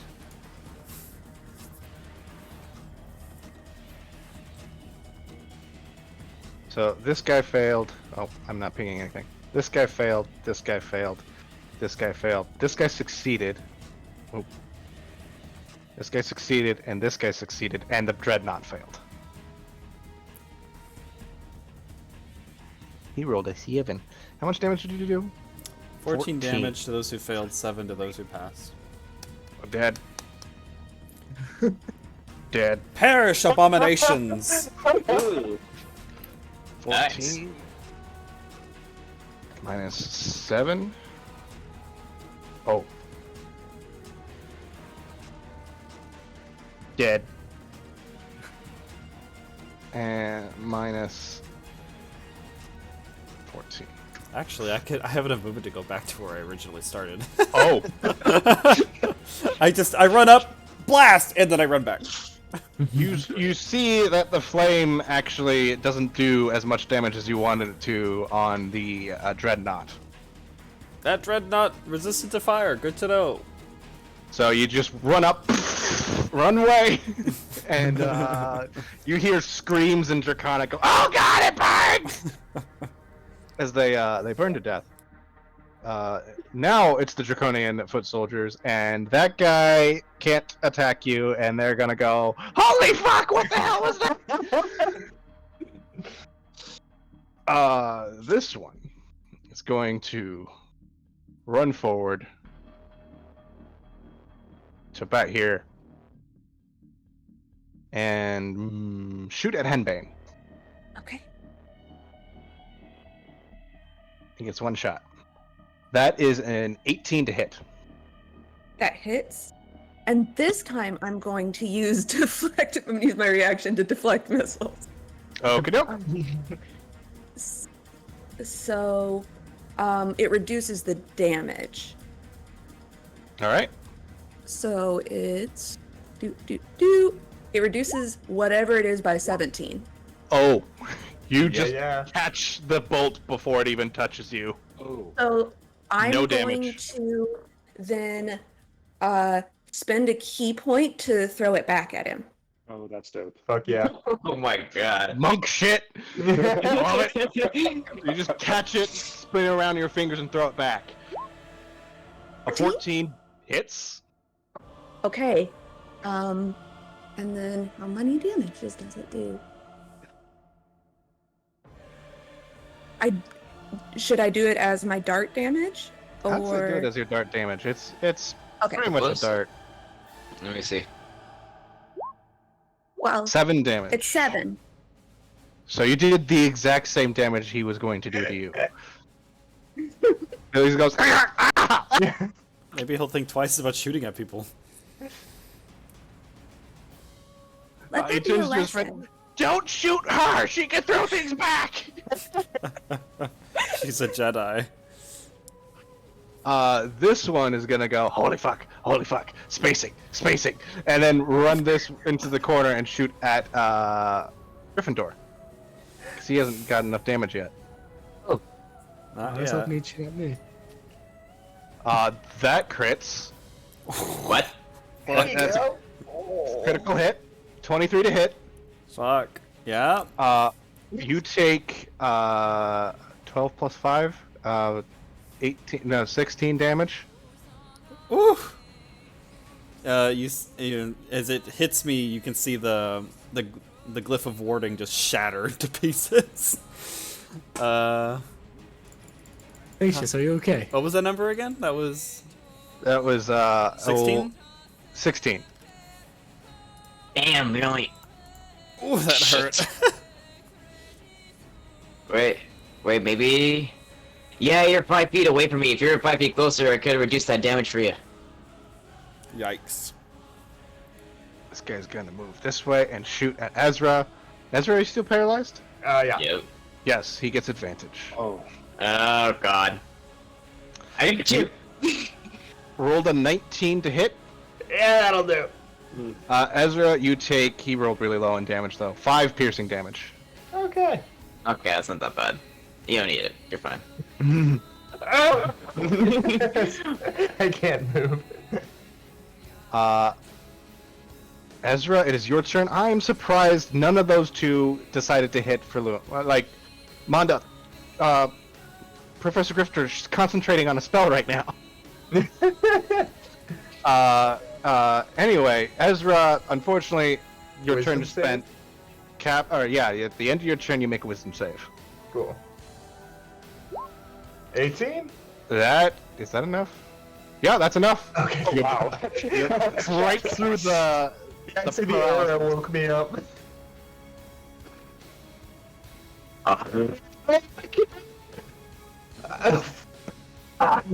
We knew you could do it. You got it. That's why we didn't let's go. smack the cleric. Mondeath goes, fuck. She looks at the remaining soldiers she has left and panics a little bit. That is the end of Ezra's turn. Now it's Furlam's turn. Furlam's turn. How do you pronounce her name? And she gonna look around at her opponents and her allies, and then cast Spirit Guardians.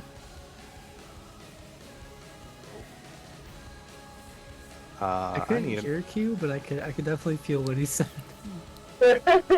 We're not gonna have fun here.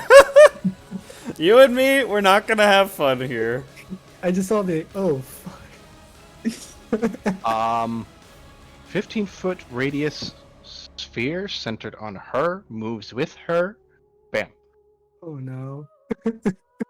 Immediately, I need Professor Gryffindor and Theseus to give me. Is it Dex saves? Oh no.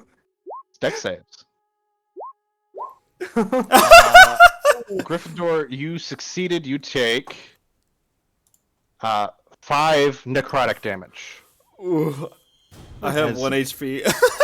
She will put her halberd like between her eyes, close her eyes, and then out of her emits spectral black dragons that fly around her in a 15-foot radius. Theseus, you take 10 necrotic damage. And then after doing that, she's gonna move.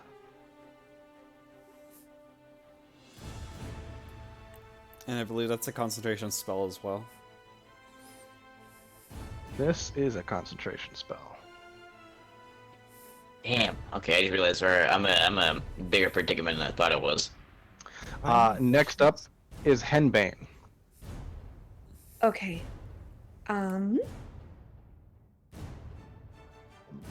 I'm currently outside of the Spirit Guardians, correct? Mm-hmm. Yeah? Okay. I'm gonna throw a dart at her. Okay. Great. A 19 hits. For 7 damage. Oh god. You see, after she takes the hit, sweat beats down her neck or her head, and then the Spirit Guardians disappear. Hey, so then I'm gonna use my movement to run up and punch her in the face.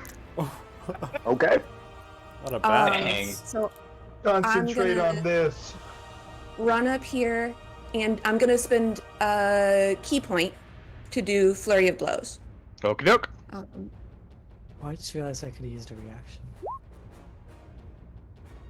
Oh. Or... So the first one is 24 for 5 24. bludgeoning damage. Fucking hits. -5. Okay, and then so the first one I'm gonna aim like right for the bridge of her nose where it will make like the whole eyes water, and then I'm gonna go and just hope she has a glass jaw and go for the uppercut with the left. Okay. Oh. 15? 15 does not hit. You go for her nose, just, and then through teary eyes, she actually brings her halberd up, and your wrist gets caught on the haft of the halberd. You are not very nice. I agree. Kick your ass. To be nice. She's on the naughty list. Next up is Vaughn. Okay, I am like within the 5 feet of this big ass guy. So I saw he has an icon. Oh, I missed that part. What happened to him? He's prone. Oh, neat. Thank you. I am gonna attack him then, with advantage.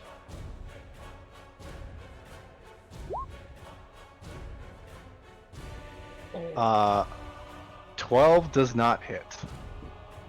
Dang. Okay. Bonus action then.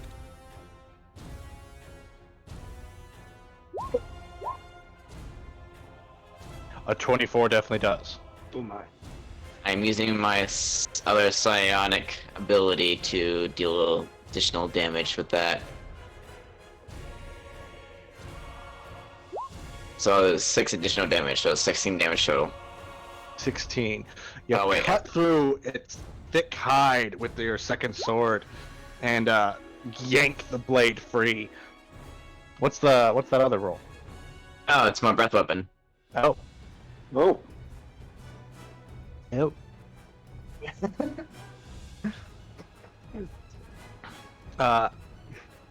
After that, it's the Draconian Dreadnought's turn. He is going to spend the rest of his night going, I give up, I guess. Oh, why? Why do I want to give up? Good. I think at the That's end of his agree. turn, You can go back to sleep. command lasts until the end of the Orc's turn. to the end of his turn. So Till the once he's done the action, or his turn ends, apparently. I can read Okay. it verbatim. Okay, yeah, that works for me. After that he'll go, oh fuck, why am I giving up? Pick up his swords and then stand back up. Next up is Leoric. As he stands up like, you still have the opportunity to go back to sleep. Either go to sleep now or permanently stay asleep. Okay. I see that the big guy fell.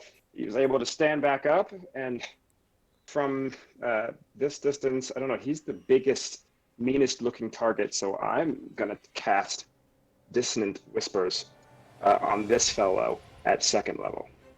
Okay. And I'm gonna need another EC 15 Wisdom save.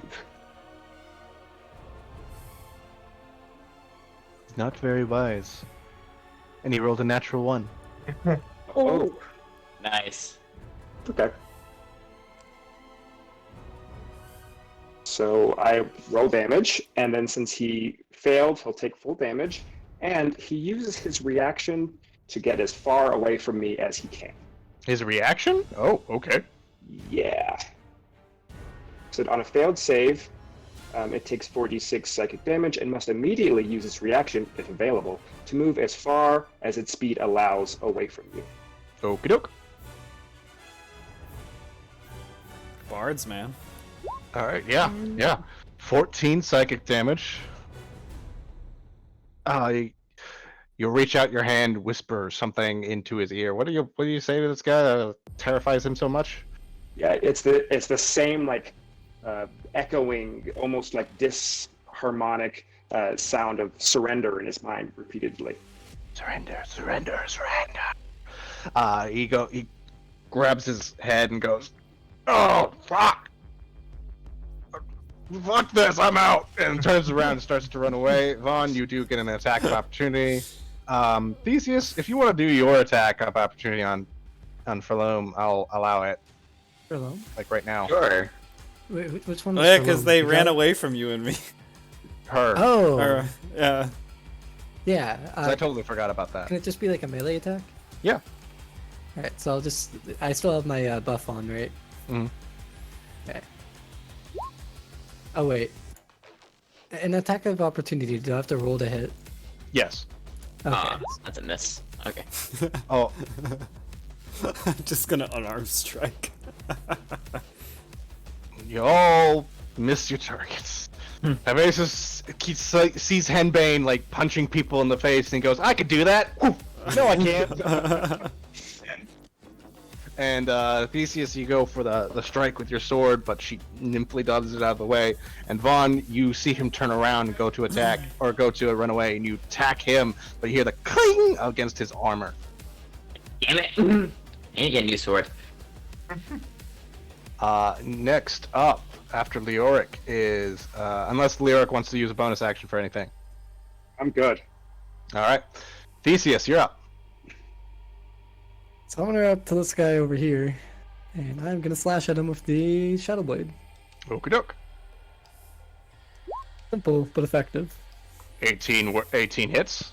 Let me roll the damage. Where's this at? Maybe not effective. Oh, that works. He didn't have much HP to begin with, or left to begin with. You slice the blade through him, and you don't see any wounds come from the blade, but you just see his eyes roll back in his head and foaming at the mouth. And he goes. Okay. And then I'm gonna gain 4 hit dice from that. Okay. Right, Next up, bonus actions. Nah, good. Movement. Cool. Professor Gryffindor.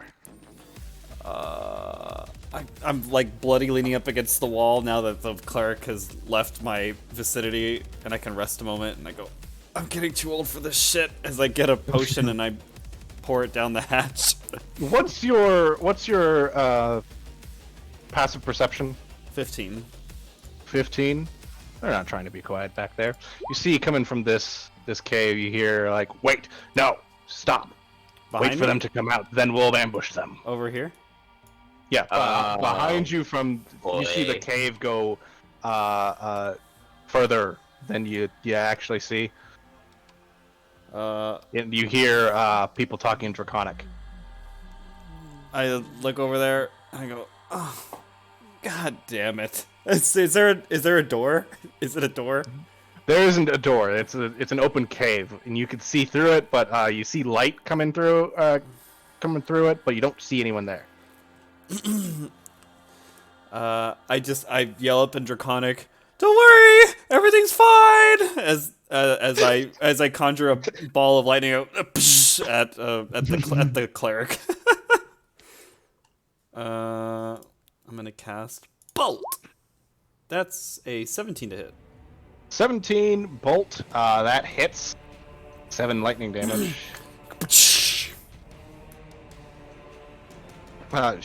You hit her square in the back, and she'll turn and look at you with disdain in her eyes. She hates you for everything you are. Next up are the Draconic Foot Soldiers, or I guess there's only 2 of them left. This one is going to drop his crossbow, pull out another short sword, and go to try to stab at Henbane.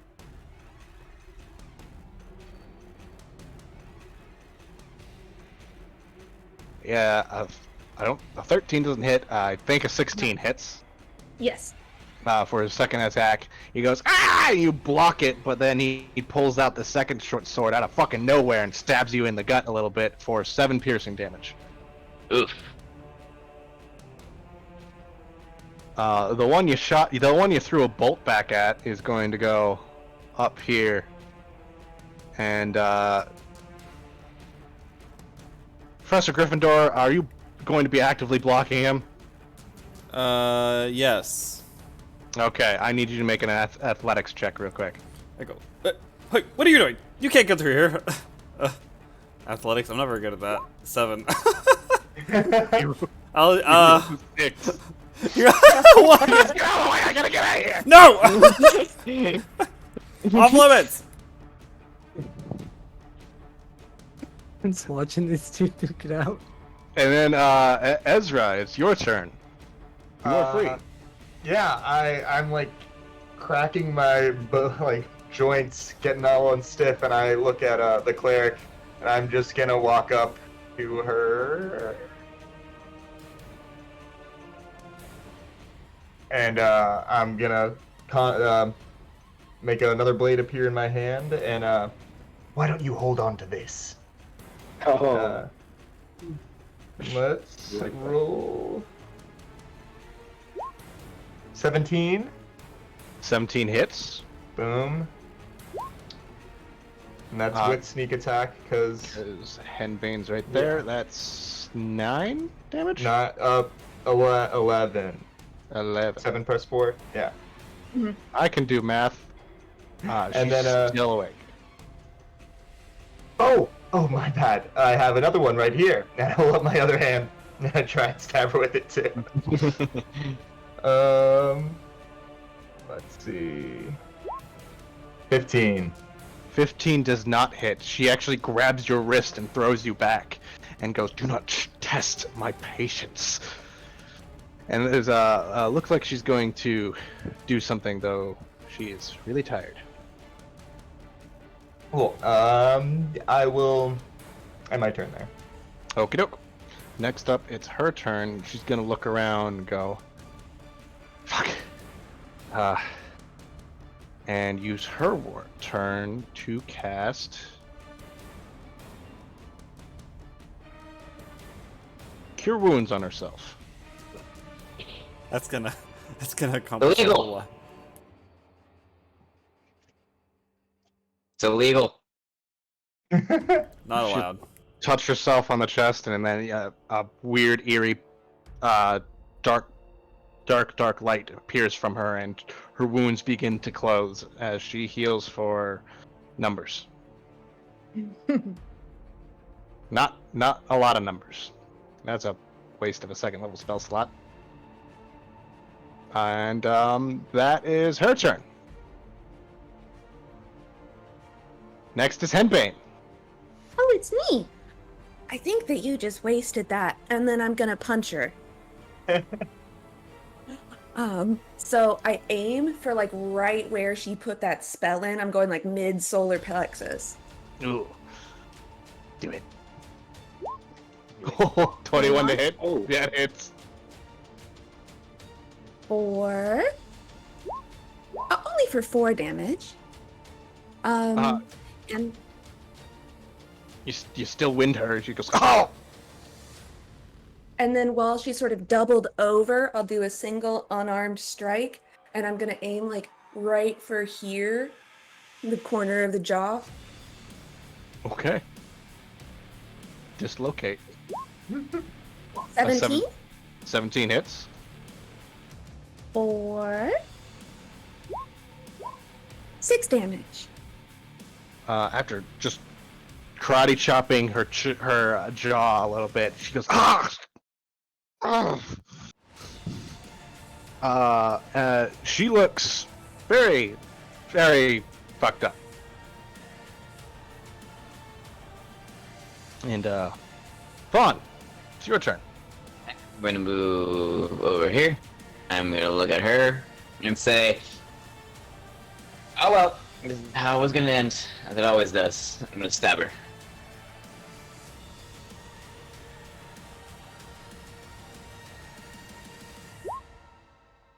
A 19 hits, and your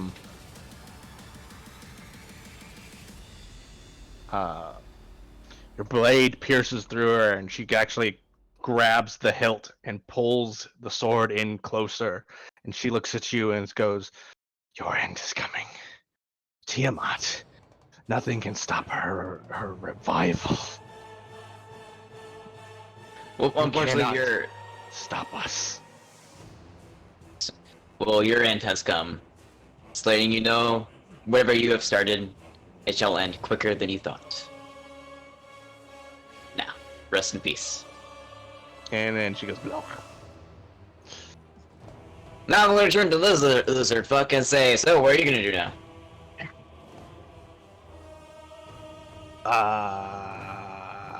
That's gonna. Can I just go when he points to the exit?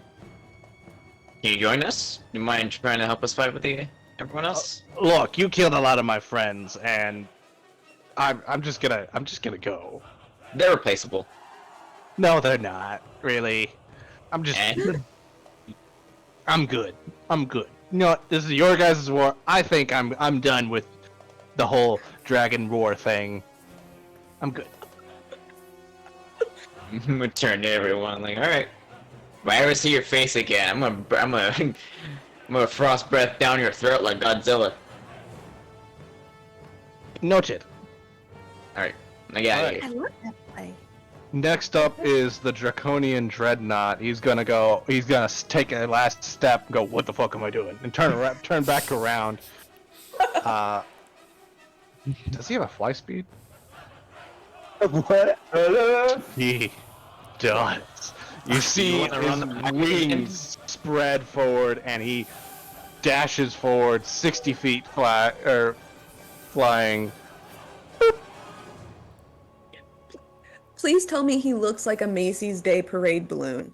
A little bit. If you know, a Macy's Day Parade balloon had more skulls and spikes and armor and. It flies. I'm gonna look at the lizard guy and go like, He's going Nice. to take 2 strikes against Henbane. Okay. Oh wait. Or Professor. one against Henbane. For a 9. That misses.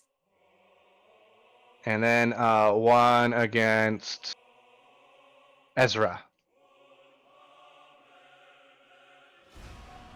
For 20. Yeah, that'll do it.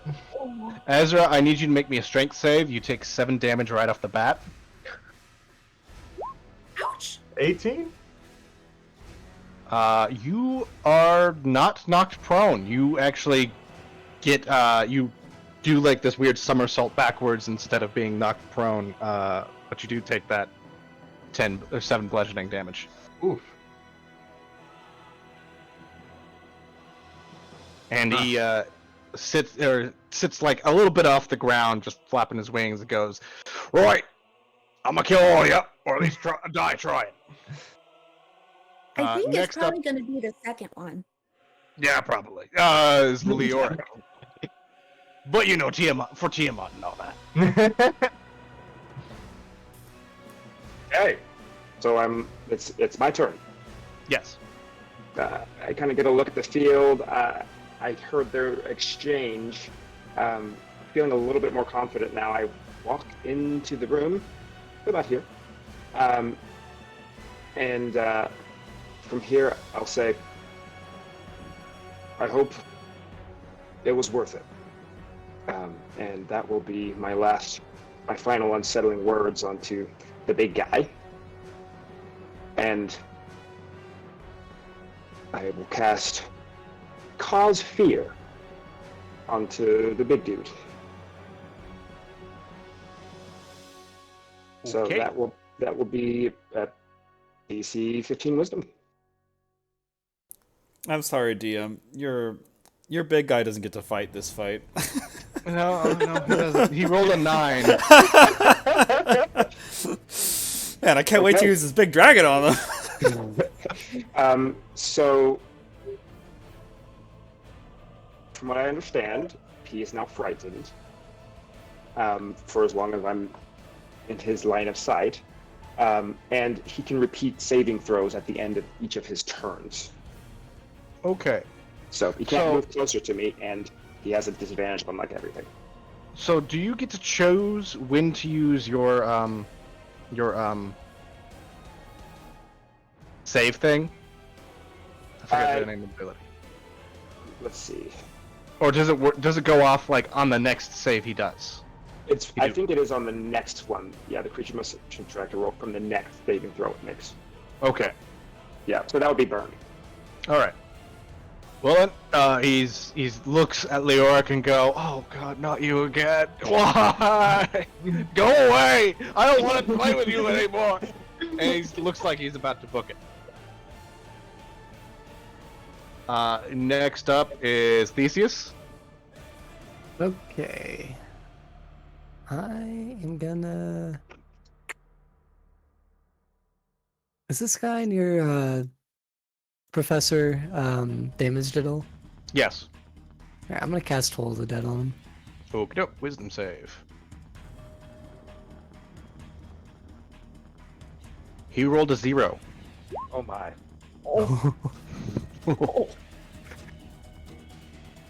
He might be a little hurt. You pull out your bell again, go bing. Instead of like a little tiny ring, sounds like the fucking bells in Notre Dame. There's a bong, and you just see blood spurt out of this guy's nose, eyes, and ear holes, and he goes, "Ah!" He's still awake though, and he pulls his sword out, and he goes, "Move or I'll gotcha!" And Can I run it's up to him? yeah. I'm gonna run up to him. I'm also gonna yell, "Hibatius, are you okay?" I'm not okay. It's hard. It's kind of hard to hear you. Hibatius still has inspiration though. Oh. Hibatius does have inspiration. As I'm literally like, you're asking, are you okay? As I'm wrestling with this dragonoid, and then in the moment where his nose bleeds, I push him off me, and I go, no, I'm not okay. As I separate from the dragonoid, I reach behind me and take out 2 long swords, and I go, this wizard doesn't just cast spells, baby. As I stick him. All right. Make your attack rolls. That's a 10. That's a I'll 10. use my inspiration to add a d6 to it. Okay. Oh. A 1. It's just There's a as your sword connects with his sword, and he shoves you off. It's okay. I have 2-weapon fighting. I'll swing again. Oh, an 11. Just. You know, if what? you want to be a blade slinger, I'll let you like respec into blade singer. Don't worry. Okay. I'm good. I'm just tired. I will end my turn. Yeah, of course. You're just tired. It's the Draconian's turn. This guy's go. All right. So how about some real sword play? And he's gonna try to strike at you twice. Oh, no. God. Did he just score a crit? Yeah, that's a 23. I'm gonna die.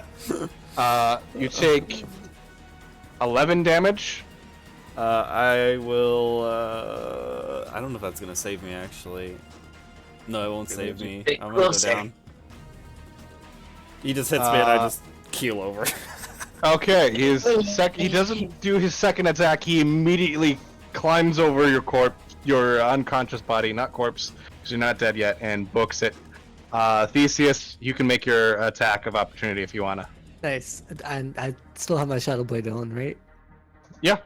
Because that is what, up to 1 minute, which is, you said 6 rounds? Yeah. Okay. Cool. Oh no! Oh. You whiff as he runs by and goes. Disappears into the cave. Wait, can an attack of opportunity be any attack? Yes. Yes, it's melee as long as attack. you can melee attack. Not Oh, spells. okay. Got it. Unless you have a feat, then you can use a spell. I think it's war, maybe. It's Warcaster. Warcaster. Warcaster. Yeah. Okay. All right. And then this guy is just gonna go. This guy down here is just go. Can I just go? You're not gonna attack. I just I'm gonna give leave. him. I'm gonna give him a thumbs up. Yeah, just go. Oh, okay. Oh, go That He's way just though, gonna- to the ladder. He's just gonna go the same way that you guys came, and you fucking dash, and he's gone. I hope that doesn't come back to bite us later. You'll be fine. Next up is Ezra. Yeah, so the dragon is still right in front of us, or the dragonoid? Big dragonoid. Yeah. I like, kind of like get myself back. I was knocked on my ass, but I got back up. Yeah, frick it. We're just gonna hit him. I've had enough of big dragons for one day. Psychic Blade. 18. 18 hits. That's 17 damage. 17. Single attack. You stab, like, you summon the blade and you stab it into his neck, and you see the blood kind of boil out of beneath his eyes, and he starts to tear up a little bit, and he goes, oh! He looks fucked up. As I have one in the neck, I pull my other hand out, another one materializes, and I just go, it's bedtime, bud. And we're gonna roll it again for 23. What in the world? Dang. And that's just 8. He hears a crash, a loud thump as he hits the ground, and just slumps to the ground, and he's dead.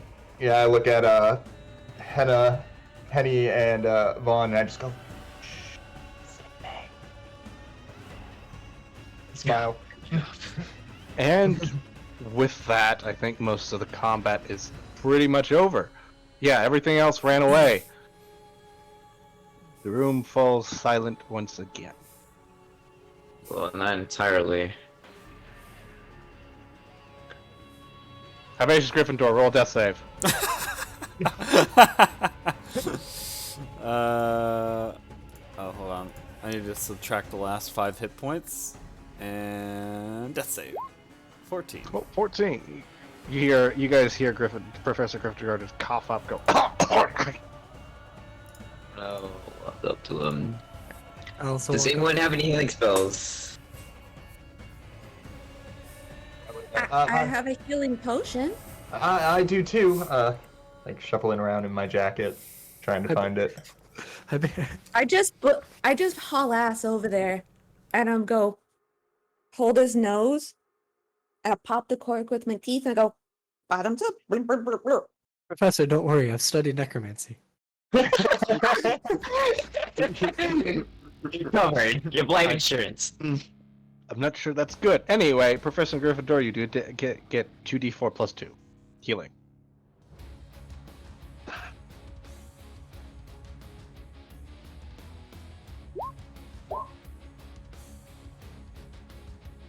You get 7 HP. I sort of pat him on the face. I'm like, I really think you probably ought to invest in more cardio before you stab stuff.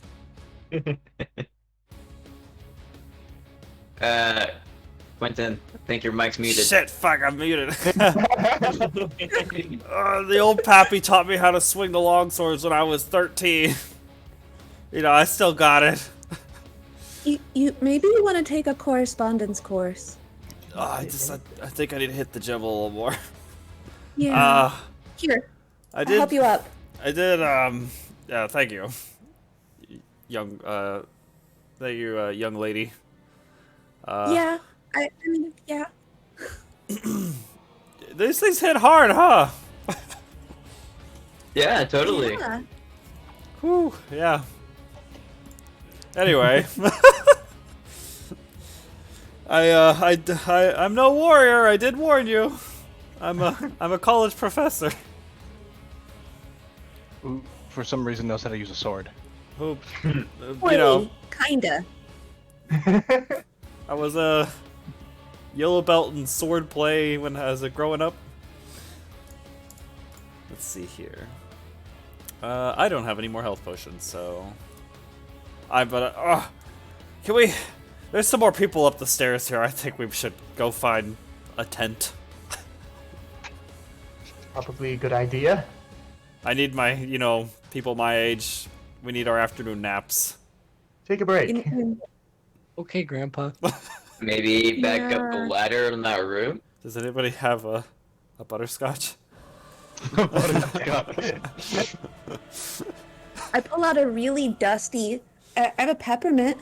It's kind of dusty. I might break my teeth. I pop it in my mouth and kind of tuck it in my cheek so I look like a chipmunk. That's cute. Is there anything you guys want to do with the corpses, maybe? Oh, that's right. We should I go can't through their raise them yet. You're simply here to study them. Big guy. So, Cyan Wrath does have a Great Sword +1. Use me, I'll just pocket that. I can't use it, but I mean, you could give it to me. I could use it as well. You do see that Furloom has a few scrolls in her pocket. She has a scroll for Hold Person and a scroll for Mass Healing Word. Oh, that's a good one. actually, you know what? I'm gonna give up on the Great Sword and maybe take that Hold Person spell.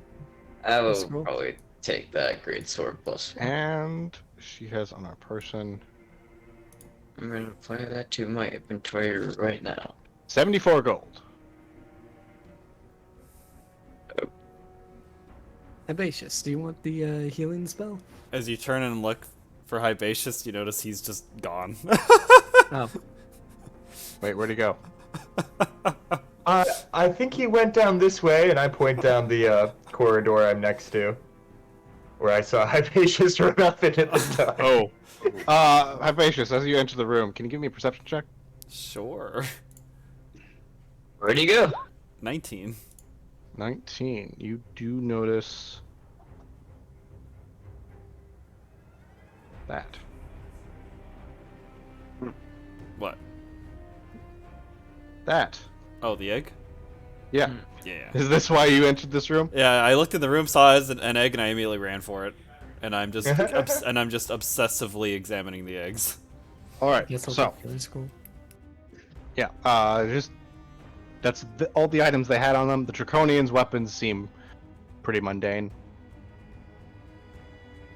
They all had short swords and light crossbows and stuff like that. But Hypatius, you see a black egg with scales around it, and it has like a slight glow to it. If you can give me an Arcana check real quick. That's an 8. That's an 8. This motherfucker could hatch any day now. My God, as I'm like feeling it, and I'm like just lightly tracing my finger over it, I'm taking notes in my journal, like taking out a ruler, like measuring the egg size, circumference. Okay, then. Anyone else want to go be all touchy-touchy with the dragon eggs? Yeah. I'm gonna run up to this one and sort of feel it. Is it warm or cold? It's warm to the touch, although it kind of like has like this weird green mucus around it. And the mucus burns a little bit. Oh, that's acid, I think. I'm gonna cast Detect Thoughts and see if I can hear anybody thinking inside the eggs. What the fuck would a dragon wormling even think in an egg? My goal is to see like if they're like how close they might be to be hatching, right? By how formed their thoughts are. For doing that, I would say roll me a. Nah, I'll just you cast a spell because of it. Let's say their thought patterns are more on feelings. There's maybe a little hunger, something akin to wanting to move. They're probably a week within hatching. Oh, we've got like a week. A week, you say?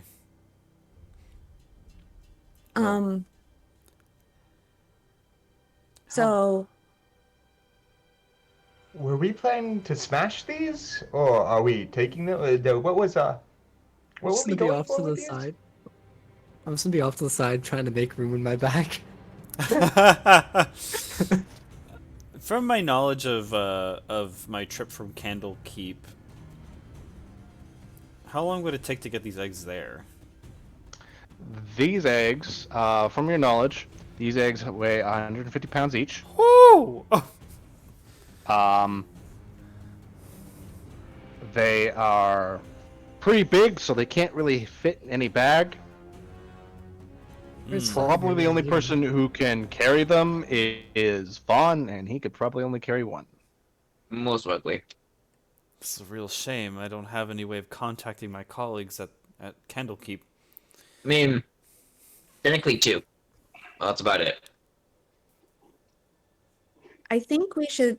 Well, I guess I don't. Is it bad if they hatch?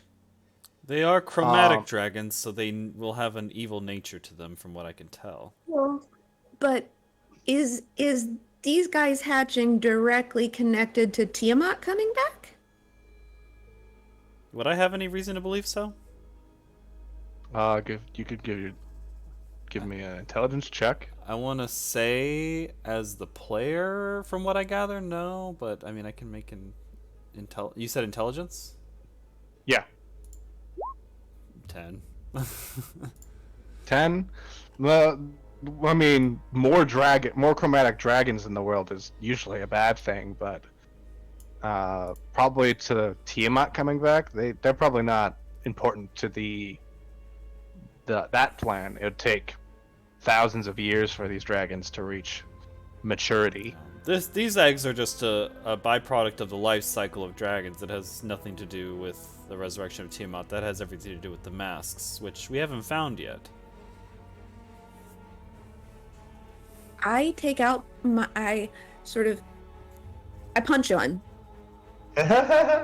Okay, it's an egg. It's not gonna try to move out of the way of the punch. Roll damage for me. Okay.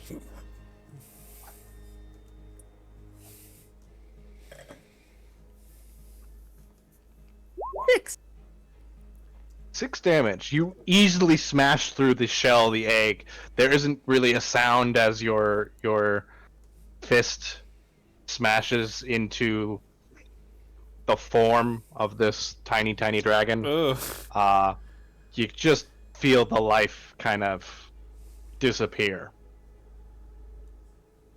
Well, that's not at all like when you crack a chicken egg. I take this tail end of my tunic and kind of wipe the mucus off. And I'm like, well, you can look. You want to see what's inside?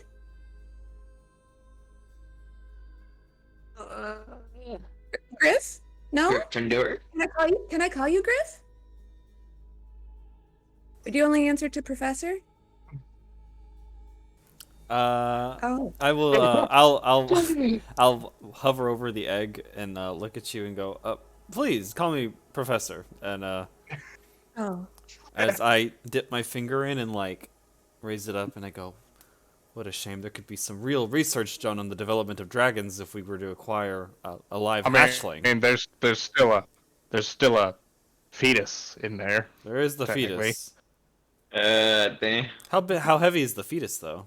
Is it how big is it? Not as heavy as the egg, I think. That fit in a bag. I'll what I'll do is I'll use my mage hand to pick it up. Is that possible? Is it light enough? It's heavier than that. Heavier than that? Okay, I'll reach in and just grab it, lay it out, and I'll like roll it over, move it around, and sketch illustrations of the anatomical features of the embryo or of the fetus. It's nothing different than you've seen in the various field studies of dragons that you've seen. These dragons aren't special. These aren't like those mutated dragonoids over there. These are just natural, regular dragons. I've been watching all this go on for a while, like bewildered. The only non-adventurer here taking that whole situation in. And I wander over to Ezra, and I'm keeping an eye down the hall here, make sure nothing comes back. And I'm just like, so I've never been electrocuted before, and we just make small talk. Did you like it? We can simulate that again. It's one of those like, you try everything once kind of things, but that was not something that I need to do more than once. Oh, okay. Well, I'm sure it will never happen again. I think that's private time talk. Is I don't think that's for public. Is this public? As I look around the cave. I mean,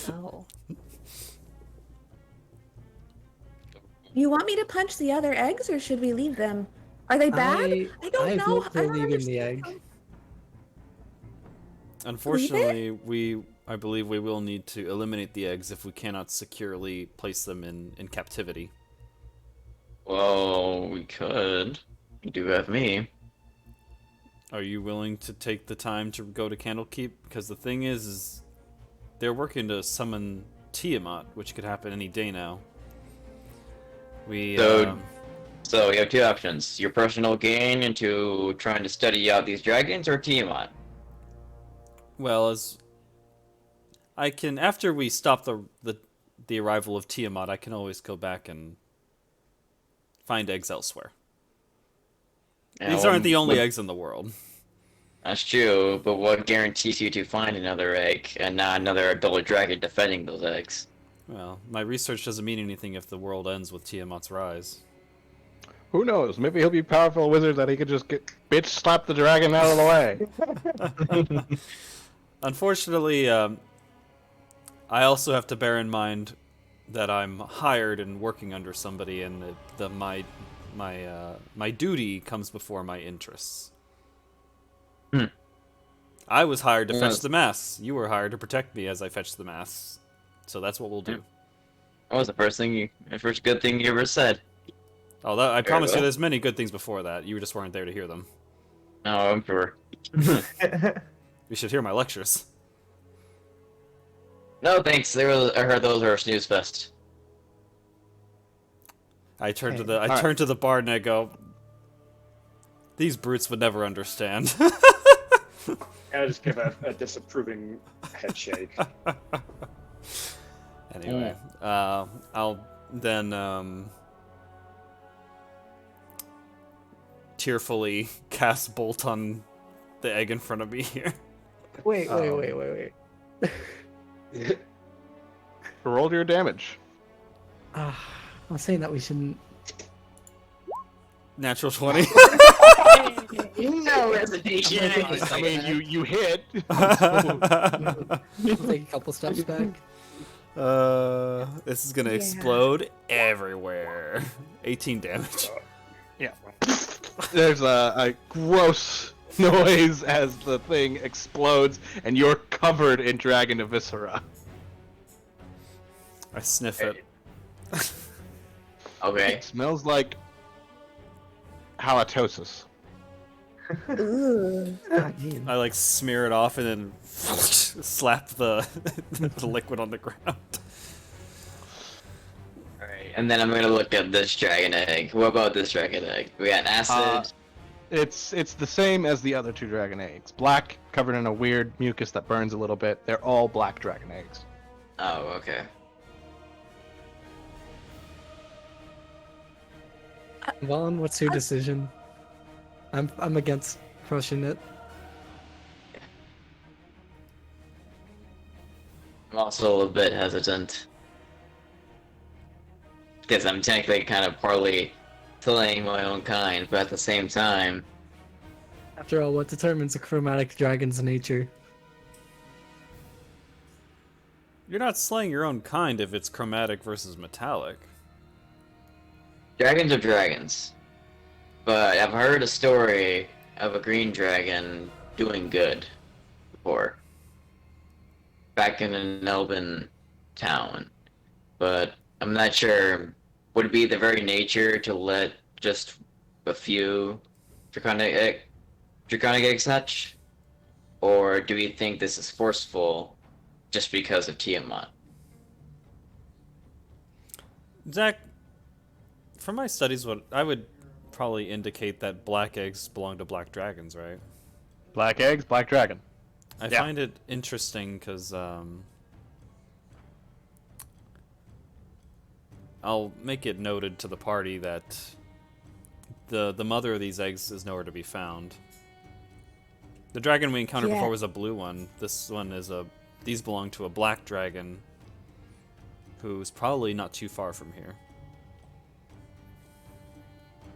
But is it more immoral to take a life that hasn't been born yet?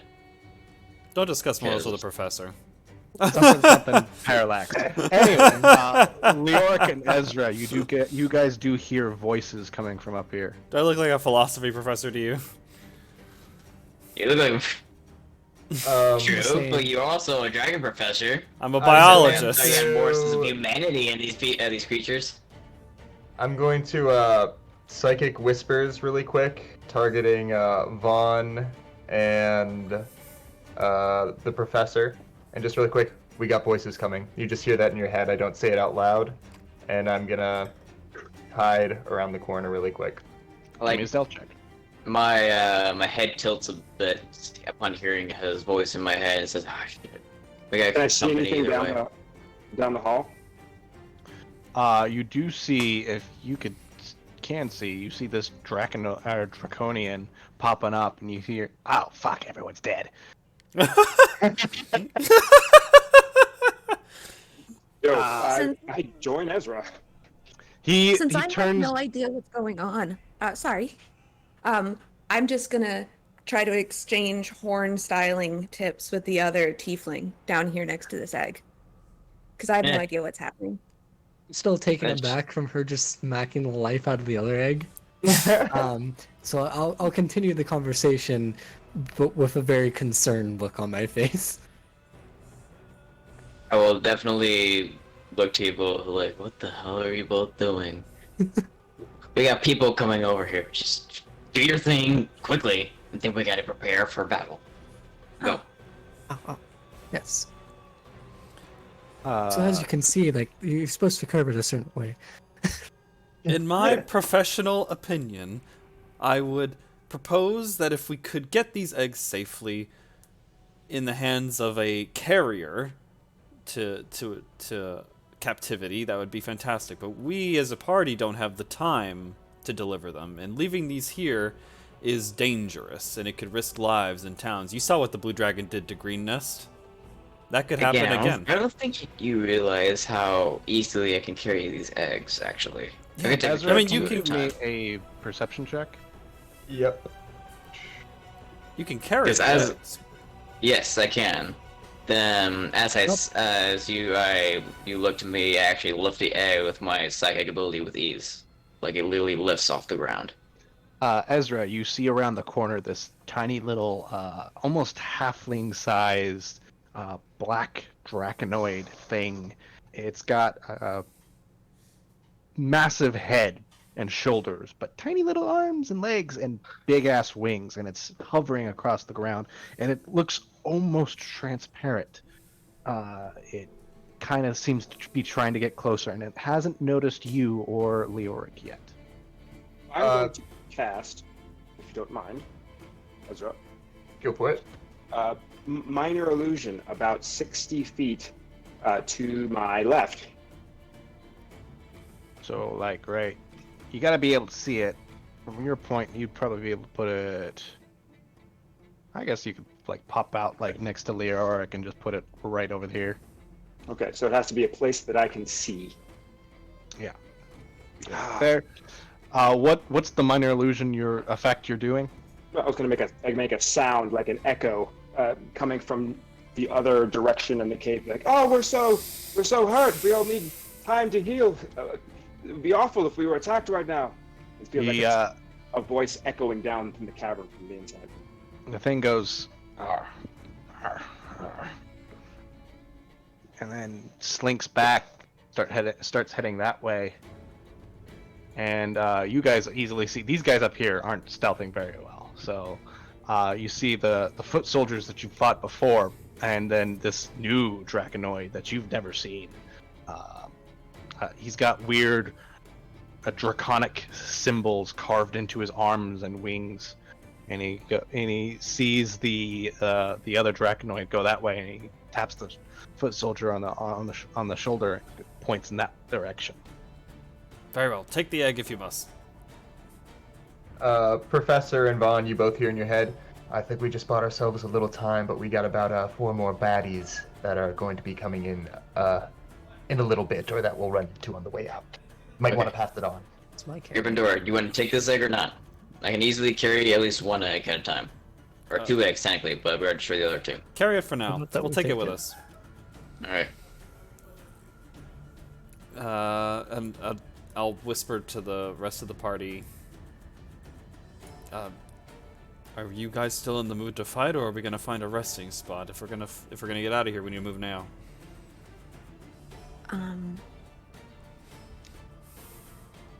I got stabbed twice, so I could use a nap. Professor Gryffindor, you see this area. It looks like an outcropping, but you don't see the bottom, and it keeps going, and you even hear a slight trickle of water. I'll approach the edge and is it dark? Yes. In dark vision doesn't see the bottom. Goes down about as far as your dark vision goes. So I'd say it's about 60 feet so far. Okay. I'll take out I'll take out a bottle of ink I have and just. You know what? No, actually, I'll take out. I have stuff. I have a torch. I don't need this. I'll take out my torch and just kind of like chuck it down and listen to and count the seconds, how far it falls. Well, that's far enough. You see it. It goes down about 80 feet and then just extinguishes as you hear a bloop. Okay. I'll turn to the party and go. Is there like a ladder or anything down there? Nope.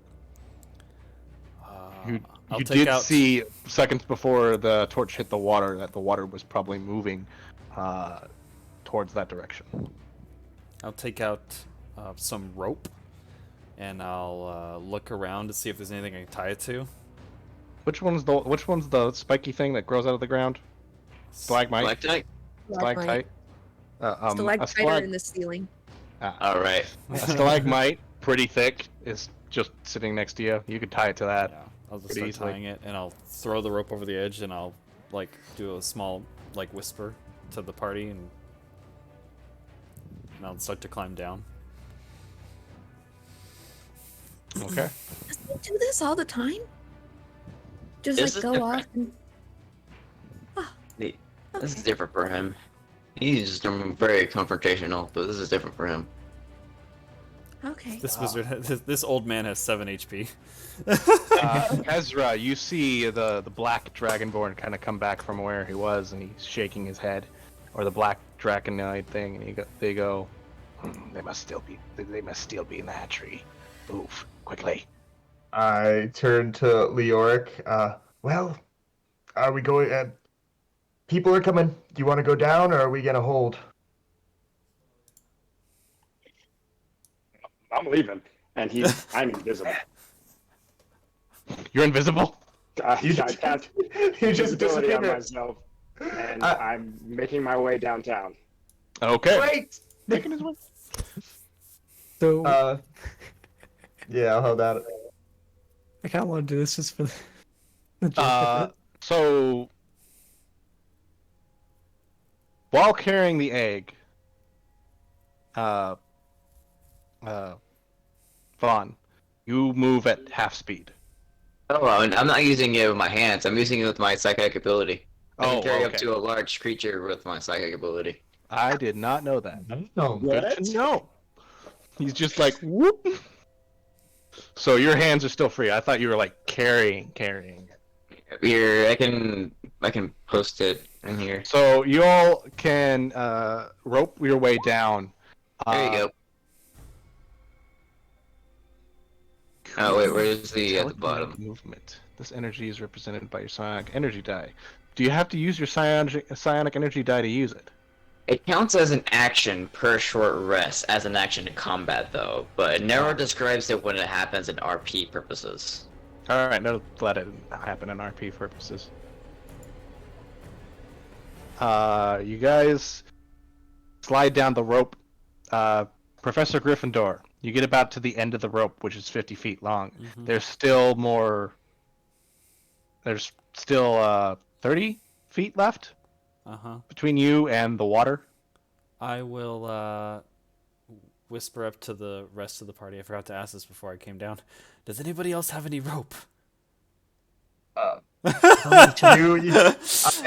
at the top, start lowering down a rope, and eventually I'm just lowering down nothing, but it just keeps going down without falling on its own until it's right next to you. Curious. I'll conjure a mage hand, and then with my right hand and my mage hand working together, I'll tie the end while my left hand holds the rope to keep me on affixed. And, Good enough. You're able to tie the rope. It goes down.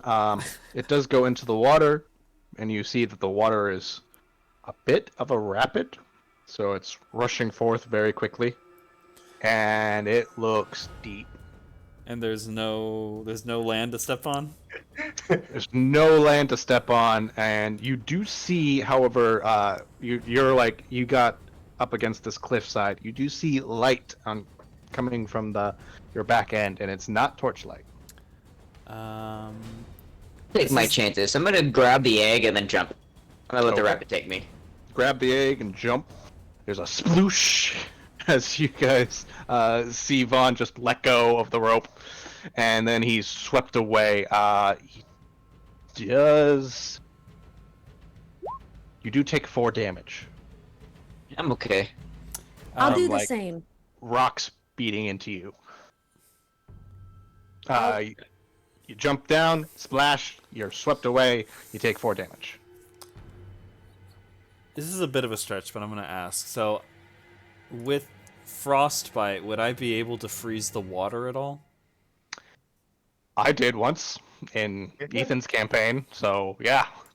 Okay, so starting from the wall, I'm going to hold out my hand, and this frosty mist emanates from my hand as I aim it with my right hand and try to, like, freeze from one wall to the other very slowly, making sure the ice is forming strongly.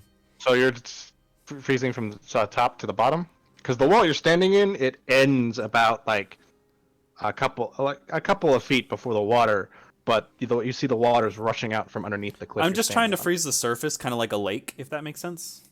on. Okay. You're able to freeze a little bit of the surface and create a stable ground for one person at a time. Yeah. And so I have a little plan here. So I'm gonna freeze, and I'll step on it, and then I'll continue to freeze a little more to where I have a little ice island attached to the wall. And then I'm gonna try to make it big enough for multiple people to sit on it. Whoever's staying with me. Okay. It might take some time, but I'll just take my time to slowly grow the size of this island, and then my hand will start to crackle in lightning, and I'll break it off the wall. So hopefully we have like a little floating island go down the river like a raft. Nice. Okay, yeah, nobody else takes any damage as you all pile onto this ice raft thing you made and shove down to the wall. You guys are spat out onto this like small lake that's just building water as you see sunlight again. You're no longer in the caves, and you're actually I need to pull you guys to a different map. Where is it? As this is happening, Leoric is like a kid in a candy store. He's like blown away by all this, surprised everyone's still alive. It's like, who is this professor that is otherworldly, running into battle? This is what he was looking for, it feels like. Okay, good. And with the completion of that dungeon, you guys reach level 5. Woo! Woo! And move over to the map. You guys get spat out about right there.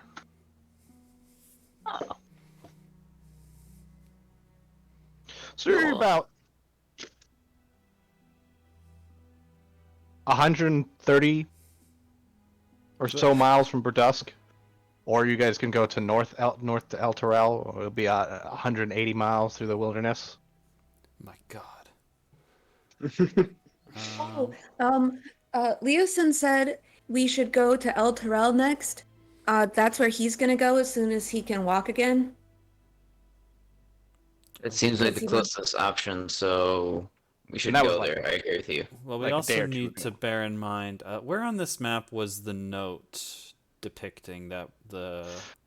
It said that trains will start in Boulder's Gate and make their way north through the coastway. What was the specific name of that place? Nyathar? Nyatar, which is a country north of here. It's actually the place. It's like the country that takes up Waterdeep, Daggerford, and Daggerspear. Oh, okay. Yeah, so then we'll definitely want to head to El Terrell then. Cool. Are there any reservations on a trip to El Terrell? With you guys, this is too good.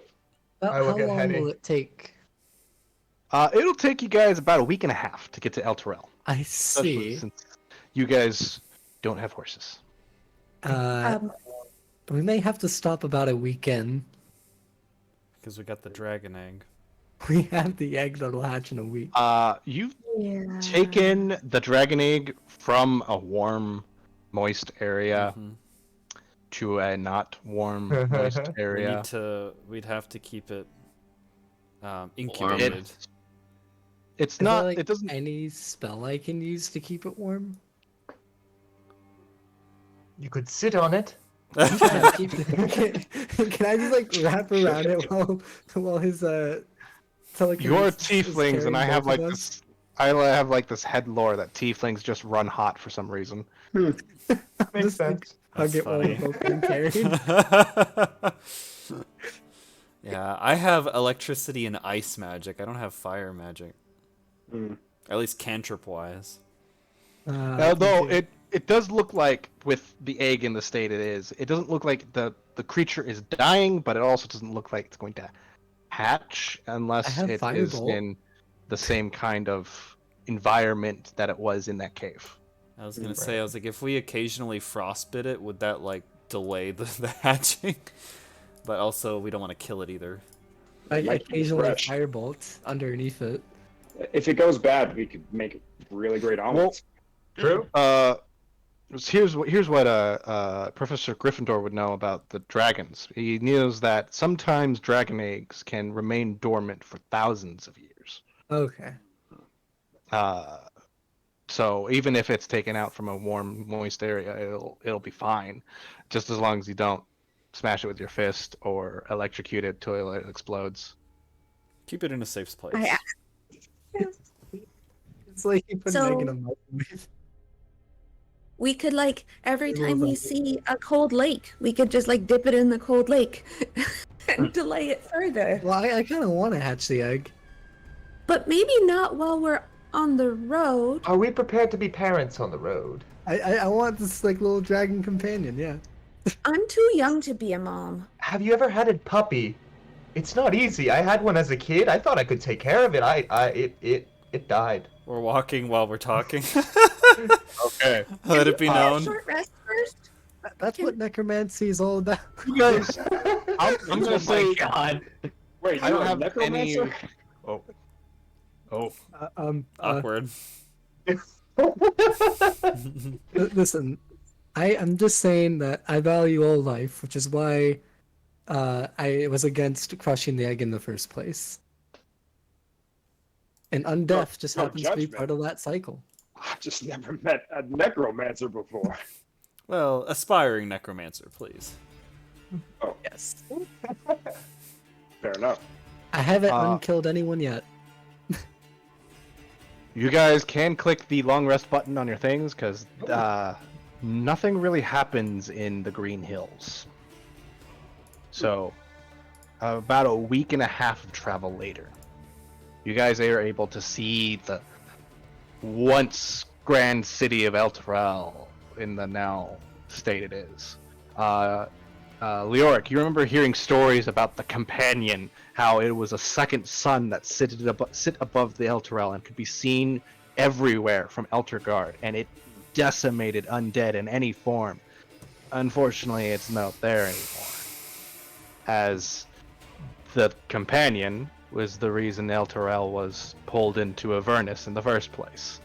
It looks like somebody literally shoved their hands, a giant shoved their hands into the city, like around the city of Elturel, picked it up, and then just dropped it back down. No. It's everything's almost askew slightly, and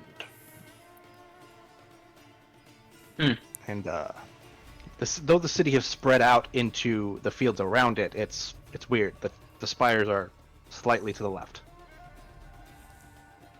Does it You look know. Oh, sorry. does it look damaged or just like weird? It looks weird. I mean, the descent was 10 years ago. Okay. Weird. It's more impressive than I imagined. Though I'm not really sure what I imagined. You know, it was actually stories of El Terrell that led me down this wild goose chase trying to discover things about adventurers. Apparently, brave heroes literally saved this place from the pits of hell. Anyway, are we looking for someone's friend here or something? I don't know what's up. Your You said- half-elf friend. You said Leosin's legs were hurt. Well, well, I don't know if they're still hurt. He was just injured when I met him. He said he would come Tell here. me anything. He wasn't dead. I gave him water and cleaned him up. He was Okay. fine. I'm glad. We can have a talk.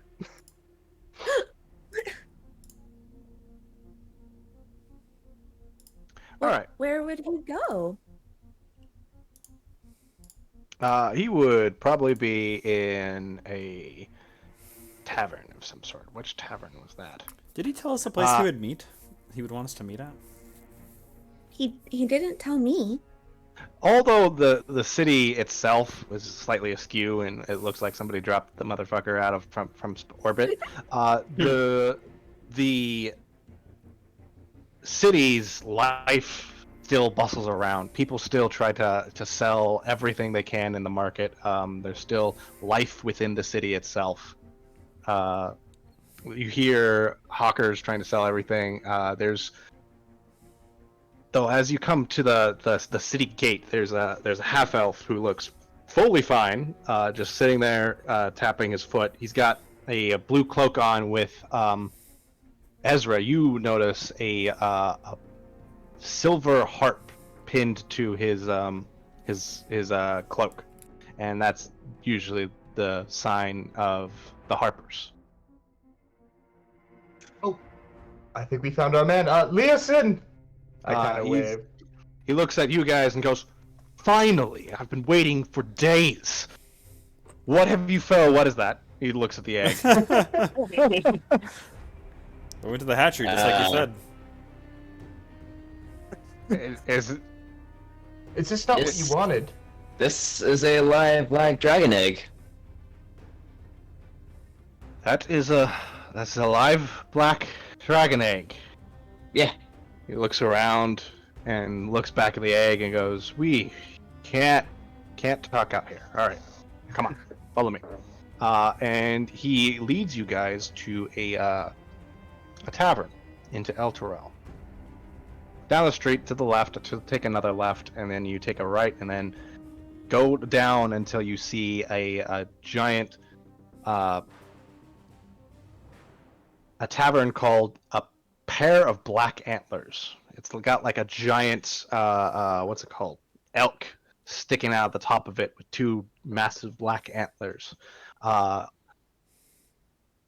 inside you see all a bustle of heavily armed and armored people, all with their right gauntlet like painted white as a sign of I think Tyr or Torm. He leads you in and says, "This should be a safe place," and takes a seat actually next to a broad dwarf man, bald with a big bushy red beard and a scar over his right eyebrow with piercing blue eyes. He's also wearing heavy plate mail with a silvered did I say silvered or white? White. With a white right gauntlet. And he goes, "Leosin, who's these? What the hell is that?" Live black dragon egg. He puts his finger up and starts chugging his beer, and then puts it down and goes, In 1932. "My name's On Thorfrum.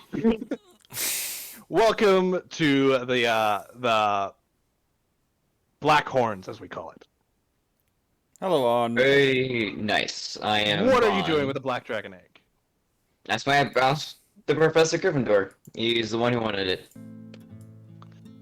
Hello, Professor Gryffindor, PhD. Nice to meet you. Oh, listen, these are the people you told me about.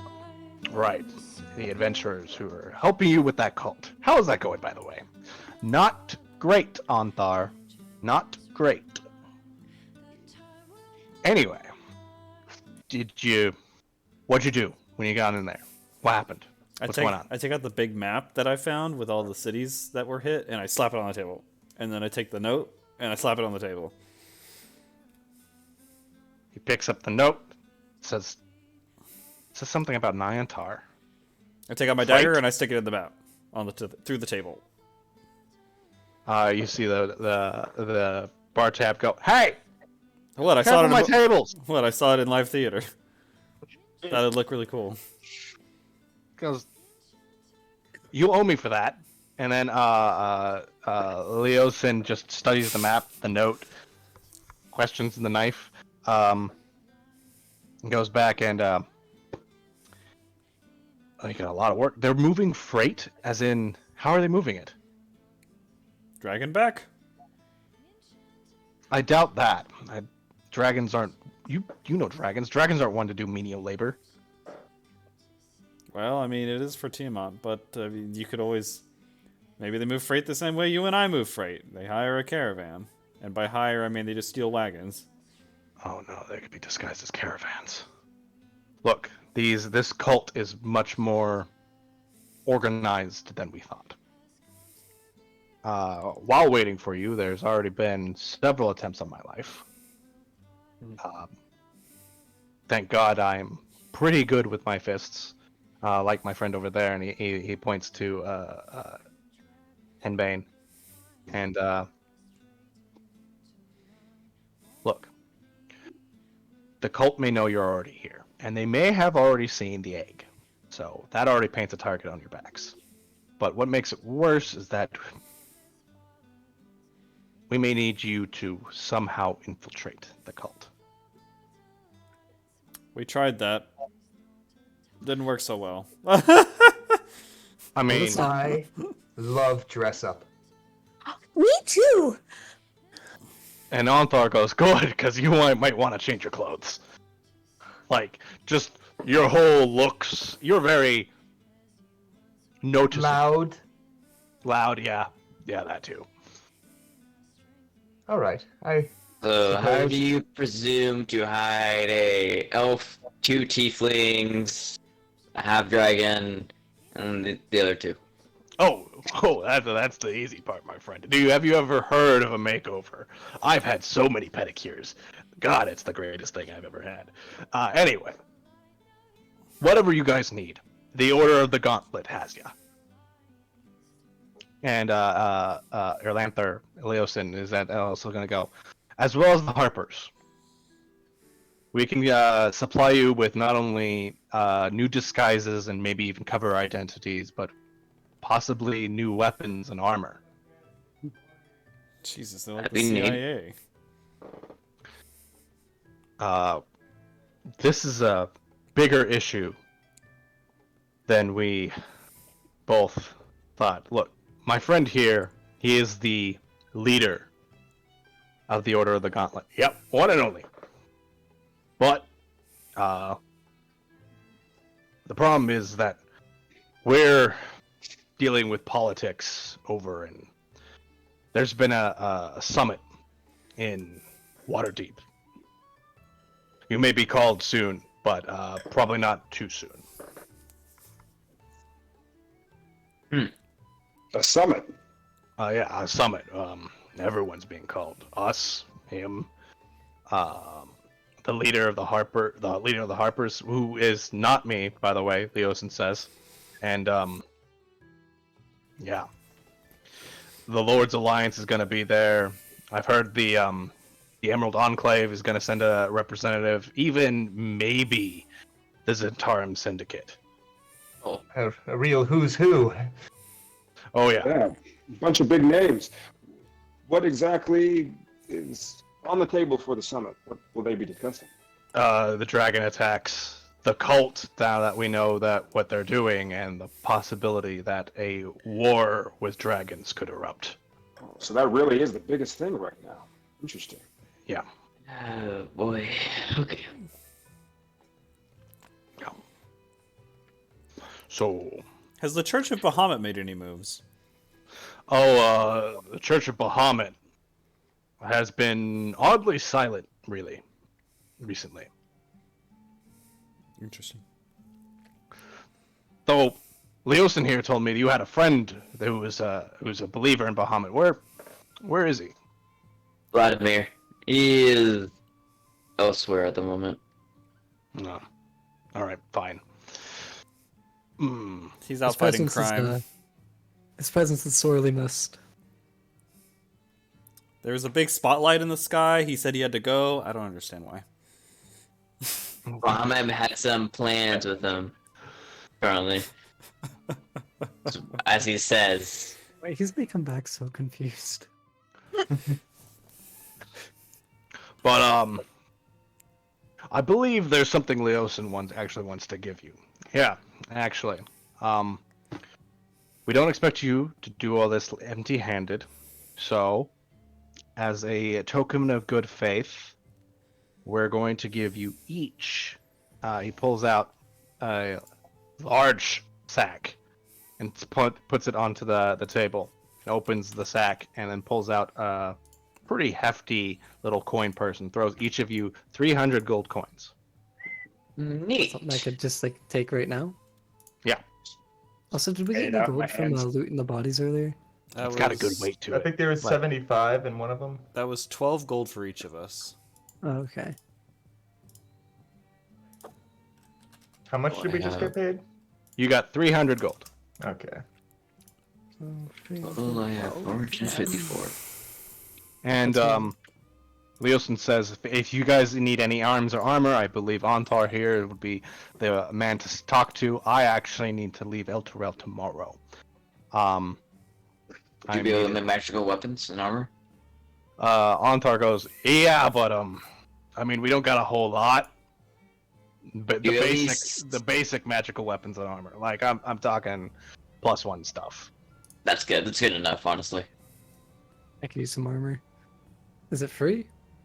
Yeah, we're literally arming you guys to go. Hopefully, invade and possibly wait. You killed all the guys at that camp, right?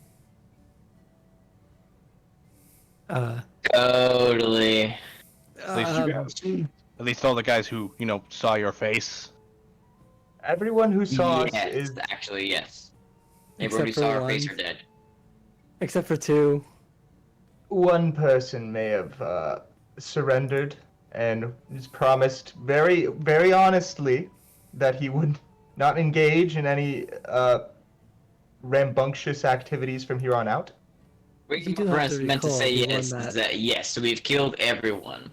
Actually, no one will recognize don't us. worry. Yeah, he was on his way out, and I finished the job. I was in the Okay. back. Yep. Okay, good. All right. So, as long as you killed everyone, I'm pretty sure this infiltration will not go off without a hitch. So, the plan consists of this. What we're going to do is there are several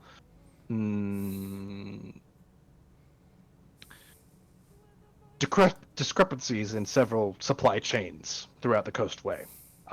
We want you to get hired by a few merchants and probably make your way north. We think that a few of these merchants may be undercover cultists. Okay.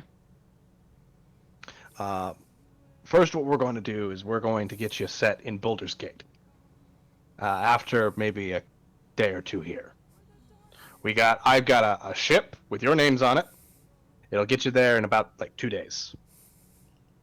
If you wish to go through the night. Though I've heard that's dangerous. So is letting dragon cultists go unanswered for too long. That's a good point, my boy. I was bringing black dragon eggs back to civilization. That is also a good point. Maybe you should get rid of that thing. I'm just Do you doing to know- arrest me.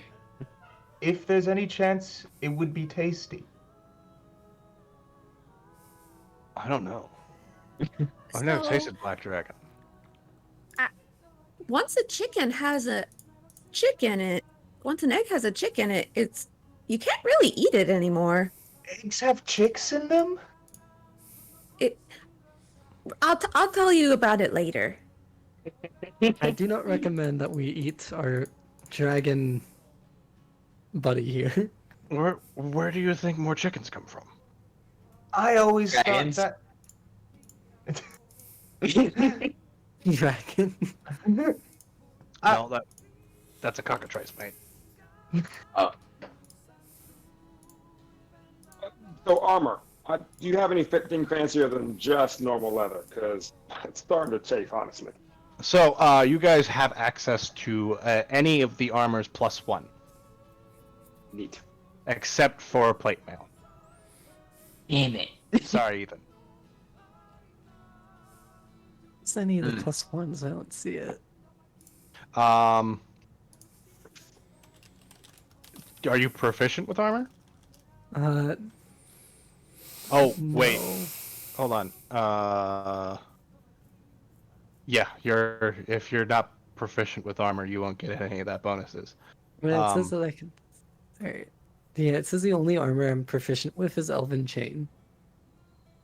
You can get an elven chain. I don't think an elven chain can gets a +1 though. So, is there an elven chain +1? Is that a thing?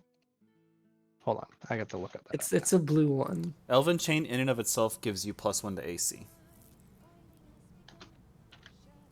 It's just higher value because it's You're considered proficient? yeah, because wizards can use it. So it's blue because wizards can use it, but it only gives you +1 AC. Actually, no, you can't get access to elven chain, unfortunately. Is there anything I can get? We got You can get basic of the spell basic scrolls. stuff. That's what I'm doing.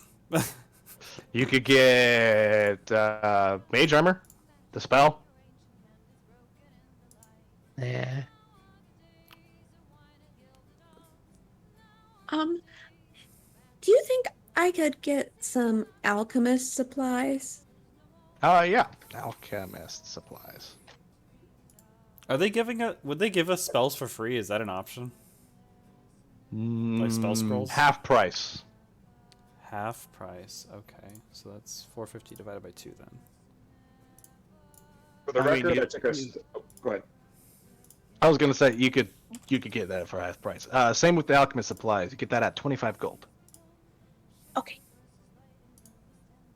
Done. And Leoric, you were saying? Yeah, I was gonna say I snagged a studded leather +1. Cool. As did Ezra. Cool. Oh, you've got good taste. What can I say? I'm a sucker for a stud. There's also if you go down the way, you'll find a weird ass shop. It's got odd signs that glow in the dark. I don't know how. It doesn't look like it's magic. It isn't magic. I've used detect magic on it. It doesn't have anything in it. It's weird. I do like weird. It's weird. And you guys could go down the road and you'd see a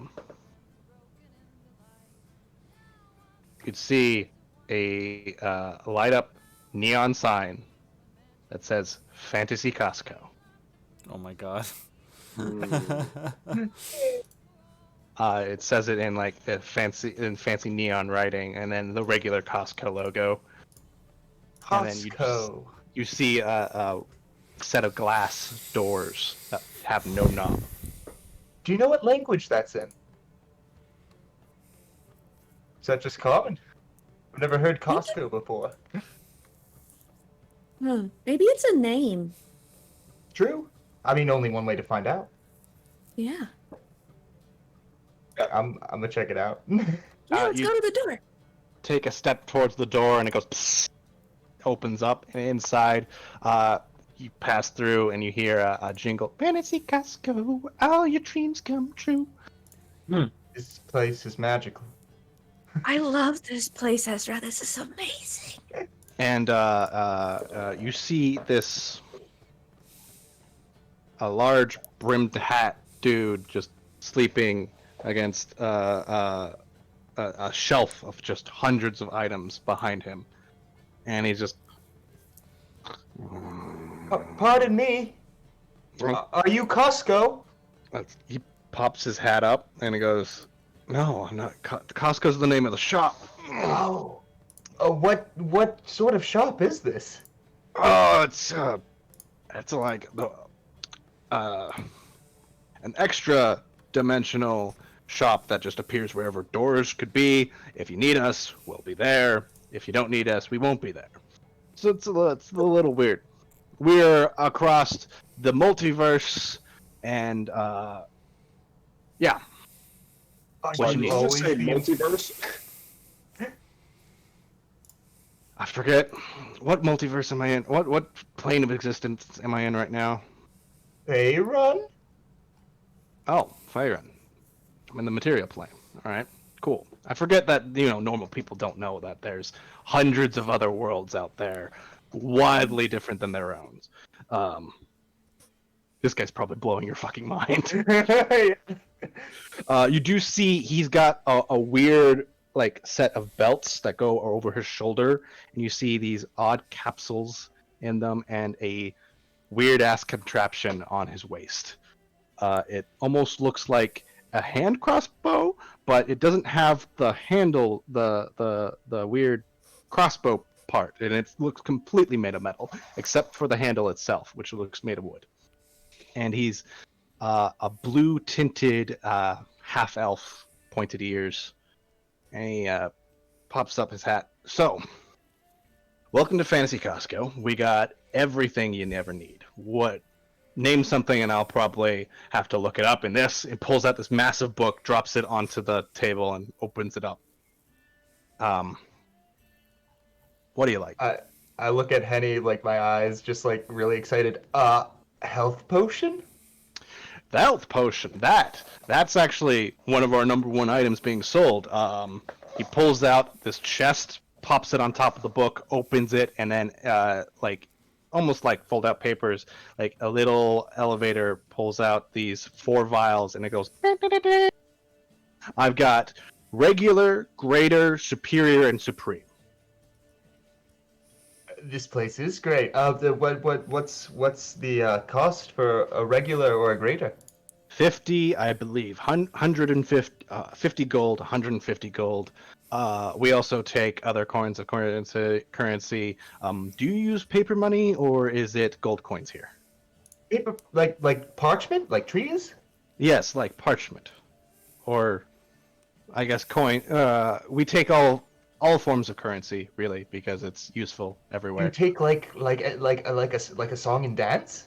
I No. can juggle. It's Okay. got to be a material component. Right. My bad. I would personally like to purchase 3 plain old healing potions if possible. 3 plain healing potions. That'll be 150 gold. Totally. And I hand it over. All right. He takes the gold, puts it away. You're able to like grab the healing potions out of the box itself, and like the little elevator that holds the potion goes down, disappears back into the box, comes back up with another potion, and then you just do that, and it goes. Zoop, zoop. Thank you, kind box. I like this place. This is going to be great for my thesis. How about this? Do you have something called a rhythm maker's drum? Rhythm maker's drum. Now I actually do have to. He starts ripping through his book. Rhythm maker's drum. Not rhythm maker's druid.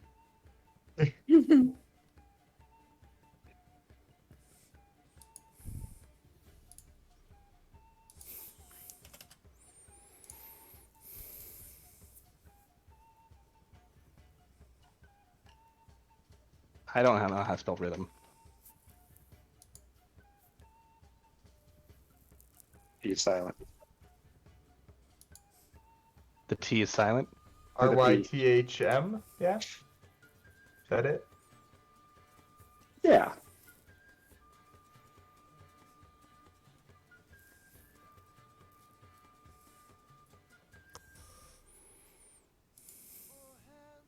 Why don't I just look up drum?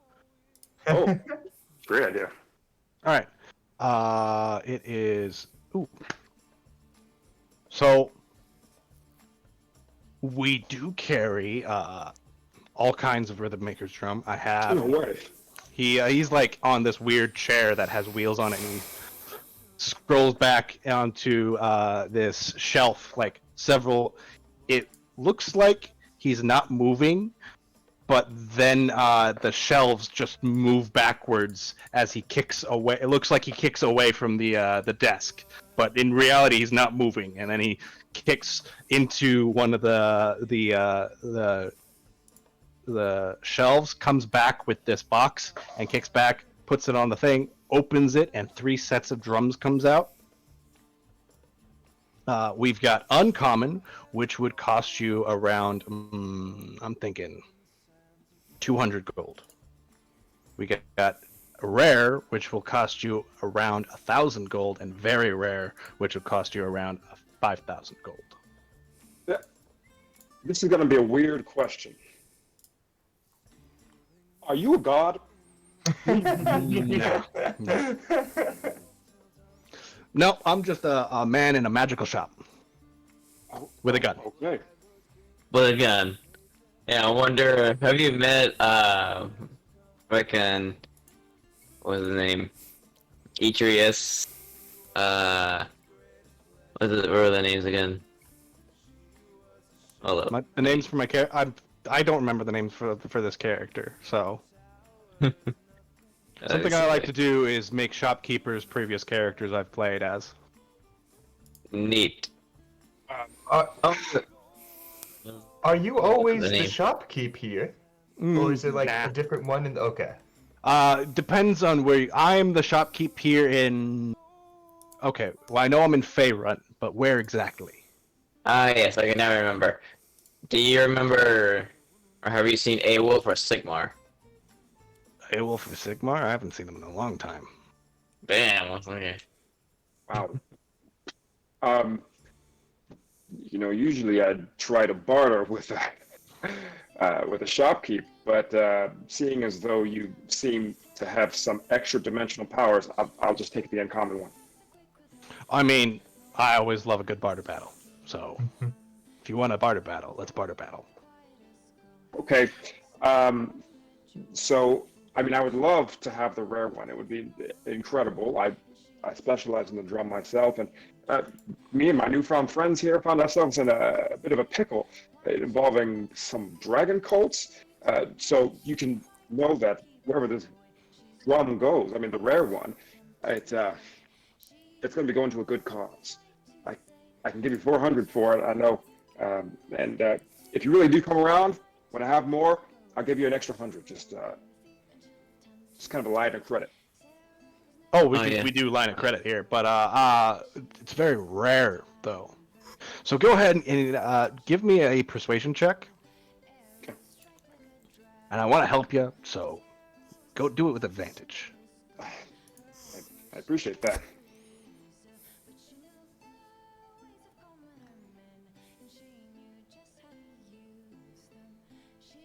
Let's see here.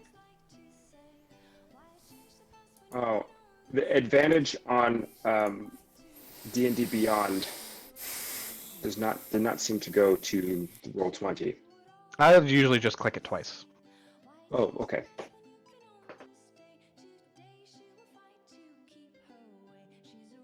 Well, if that went through, then I would have gotten a 27. Um, But I can do it again for the sake of Nah. D&D Beyond. nah, it's fine. You're roll higher than he did. Yeah. So you're like, all right, I like you. So I'll just take all your gold for the rare. How about that?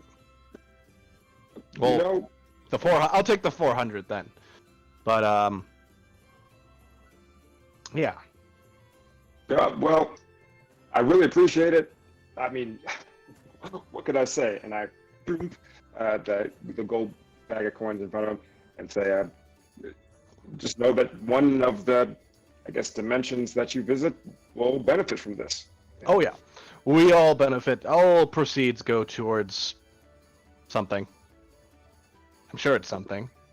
Is it a god? No, it's not a god.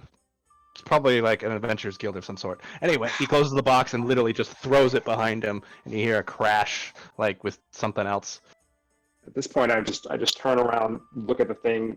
I love it, and I'm done. I'm mind blown. All right. Anybody else? I would I will like buy. to. You first. No, go for it. No, Oh, I was just gonna get 2 health potions. That's it. All right, 2 health potions. He still has the box, like he pushed it to the side. You take 2 health potions, put down 100 gold, Mhm. and he'll take that, and it'll vanish beneath the counter. I would like 1 bag of holding. A bag of holding. So we got a special on bag holding. You guys look like new customers, so new customers get 1 bag of holding. Oh, What? We just get it. Yeah, I've always pull believed. Leoric close. There has to be a god involved here. There's too much. There's too much coverage. They're lying. You know, I if was ready he's to gonna spend go, money. Yeah, the god of commerce. His name is Economist. The economist. if he's not a god and the proceeds are going to something that's not a god, then how far up does this go? I put a lot of thought into this, and now I have to rethink everything. Well, I how don't about a know, cloak of protection? I played Adventure League, and they literally like the first day of Adventure League. Here's a bag of holding. Here's a healing potion. Don't die. Pretty much.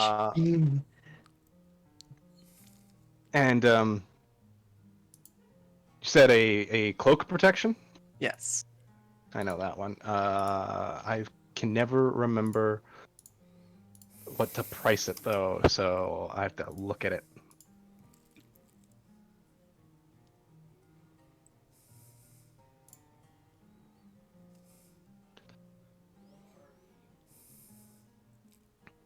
Oh, that's not cloak of protection.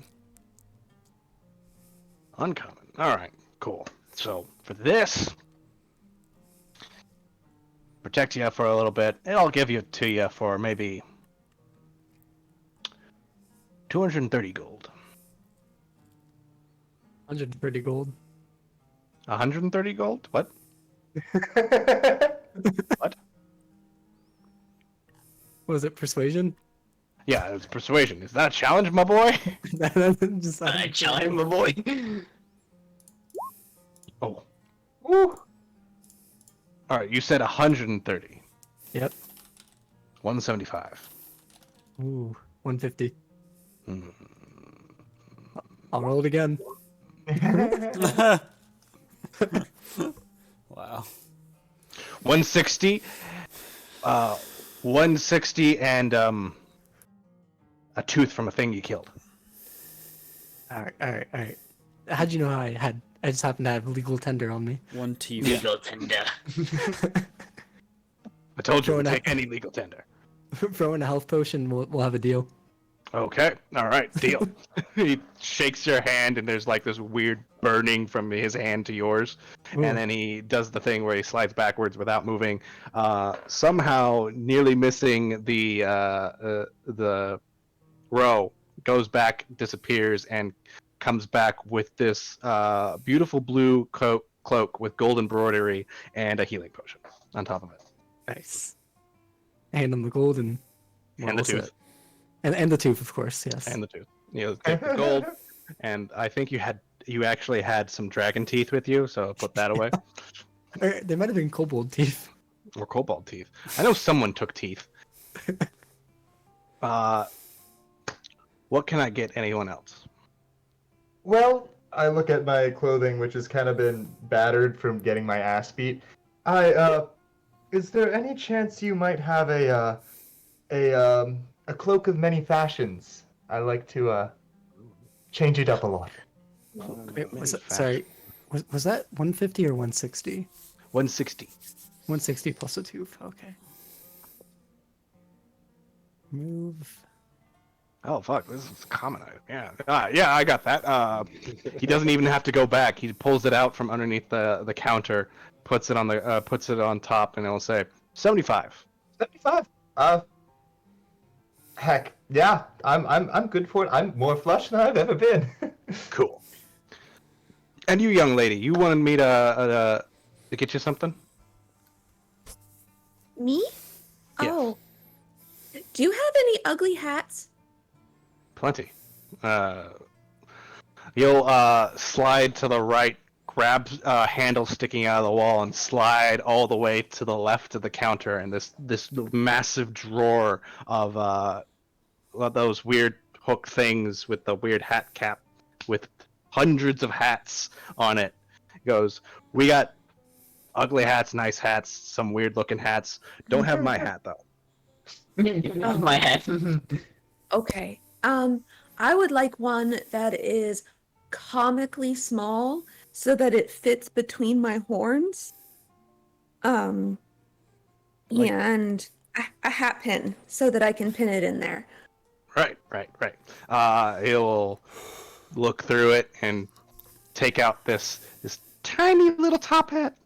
It's about this big, and he'll hand it to you. And here's the pin. Should stick right to your head. Be like 5 silver. Okay. Are you sure you don't want any like? I can't use weapons or armor. Yeah, you can. Well, I can't use armor. You could use a you quarter can't staff. use armor. A potion of You could healing. use. I have a quarter staff. May I suggest a bracers of defense? Oh, I got those. How much are those?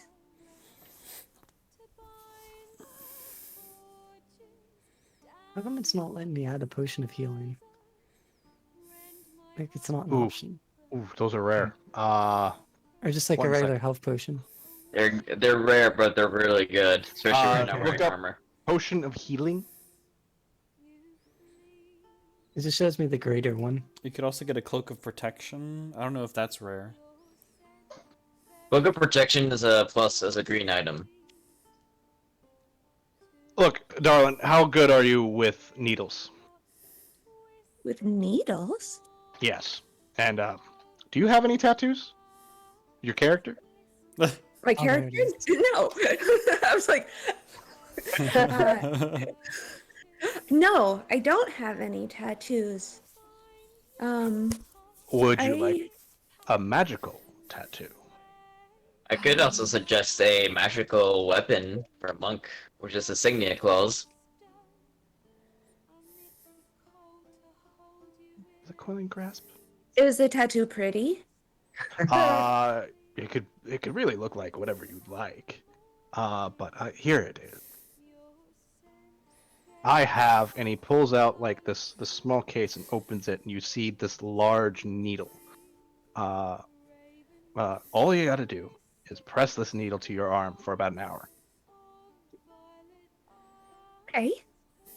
You will tune to it. It is, I'm guessing, I'll sell it to you for $350. That's a steal. Ooh. I spent most of my gold already. How much do you have, Henny? I have one. Let me look. I have 197. I could potentially throw down enough for you to purchase it if you'd like, and just get me back at another point. Seems like we'll all be together for a while. I too can throw down. I can also barter. How much was it for? 350. Nobody's ever been that nice to me before. I could bump down to maybe 300 if you give me another 5 teeth. And he points to the points to the- 285. Take it or leave it. 285, 6 teeth. My persuasion rolls. Jesus. Oh my god. All right. So what'd you say in response? 285, 6 teeth. Damn, that's all my teeth. It's like the rest of the Man's teeth. on the cleaning you counter. out. What is a god gonna do with teeth? I really don't want to know the answer to that one. Yeah, you don't want to know that answer that one. Have you ever worked with orcs? Yeah, I want to answer that. I respond in There's an Orcish. Yeah, I know a thing or two. Oh fuck! Then you should know orcs consider teeth to be legal tender. Yeah, I learned that. Anyway, yeah, he'll take the 280 gold. So I believe that would be 190 from Hanbane and Henbane. Hinbane. Name Henbane. 190 from Headbane, and how much from I have Theseus? 180. Oh, 180. You know, I'll I split can it I with, can split however much whoever's splitting with me. Yeah, I'll split the remainder with Ezra. wait, Etra? Ezra. Ezra. He takes okay. out this big ass calculator. It's got a handle and there's paper that comes out of it. He goes, "Shking," and let's see, Was that 190. 285? Or no, it's 285. 285. It's 95. It's split 95 between the both of you is Like 42, 43. 47.5. 47.5. So 47 and 5 silver. Cool. And Henbane, you get the Eldritch Claw tattoo. Ooh. wait, so oh, I do have silver. Okay, so 47. 5. So what this tattoo Oh, wait. does is it makes your attacks magical for overcoming resistances and immunities. You gain a +1 bonus to damage and attack rolls with unarmed strikes, and you can empower the tattoo for 1 minute. Each of your melee attack as a bonus action. Each of your melee attacks or monk weapon attacks have a reach of up to 15 feet as inky tendrils launch toward the target. In addition, your melee attacks do an extra d6 force damage. That's pretty cool, actually. Oh. What do you think you'll make the tattoo look like? I'm gonna do across. I'm gonna do across the tops of my hands, and I'm gonna make it 2 snarling tigers Oh, on the booyah. tops of my hands. Does it Nice. go with my hat? It goes with your hat. Well, maybe your hat needs something else. He'll pull a drawer out and pull out like this itty bitty little porcelain tiger and put it in your hat. Yeah. This Now is it the goes with your best hat. day ever. I love Costco. Yeah. The only thing it's missing is snacks. Really? You want Is some it- like Hostess cupcakes or something? He points over there. You see like this weird box machine with glass and buttons, and like you see a coin slot, and there's treats and bags things on the other side of the glass. He goes, you could go to the vending machine over there. Yeah. The Costco Anybody vending else need anything magical or otherwise? Would you take a plate meal? I got to do a minimum of 1,500. That's what I thought. Minimum 1,500. machine. How about I strike you a deal? I got 90 gold left on me. Give me a health potion. Okay, I could do that. Wait, hold on. 90 gold for a health potion. Yeah. A normal one costs about 75. A normal one costs 50. You're supposed to be a professor. Yeah. I'm not a professor of economics, goddamn. I mean, Alright, give me 2 for 90. Oh, that sounds like a challenge to me. Give me a persuasion roll. Oh god. I cast Charm Person. This guy loves us. Persuasion plus 2, 11. Okay, you beat it. It's like his eyes narrow and he goes, fine. Puts the 2 potions onto the counter and hands out his hands, or his hands for his money. Give me my money. I empty out the last of my bag and I turn it inside out. I'm out of And money. he's like, Great, you could have just dropped the bag in my hand. That would have. Now I have to scoops up the rest of it and slides it into like a tray and puts the tray underneath the counter. Anything else you guys would like? Cloak of protection, please. Cloak of protection. How much did I sell the cloak of protection for? Does anybody remember? Was it 190? That's a good question. 185? I think it was 180 sorry. 80 I was or muted. 185 with teeth. 185. It was, yeah, it was yeah, 100, teeth. 160 with one tooth. I hope you got teeth, mate. I don't think I can borrow you out of this one. I'm a half dragon. Does that help anything? Can you regrow scales? One of my Can you regrow scales. scales? I'll take a few scales. 185 into scales. I do shed a bit if you give me like a little bit. I know. You got a loose one? I'll pull it out for you. I got tweezers. He pulls out. They're not tweezers. They're pliers. He pulls out like a set of pliers. It's like, You're good. Take some skills. Those pliers are forceps. all right. Yanks out a few scales and then takes 185 gold off of you and hands you your cloak of protection. Neat. Do those grow back? Is it like a molting thing? Yeah, they grow back. Okay. God, that hurts. That's good. Like, is it like when you lose a fingernail? Is that what it feels like? Yeah, a little bit more. Ugh. Ugh. Oh This is no. gonna sound like a Depends on weird the- question, but how much do you think your whole body's worth? My whole body. It's all enemy's a legendary item, at least. Is that a come on? No, I'm sorry? Maybe. I meant for that to be platonic. I was just a few scales. You know, I'm not a professor. of You're a economics. researcher. 4,562 gold. Nobody here is a professor of economics. Oh. Good to know. So And if even he 5,000 dies, if I we can hunt you should myself. We'll keep that in mind. I'm Vaughn, joking. do you have but- any objections if you die? We could just bring you to this guy? Would you be willing to donate your body to science? We do I mean, as offer long as my- resurrection services, but I don't think you have enough gold for that.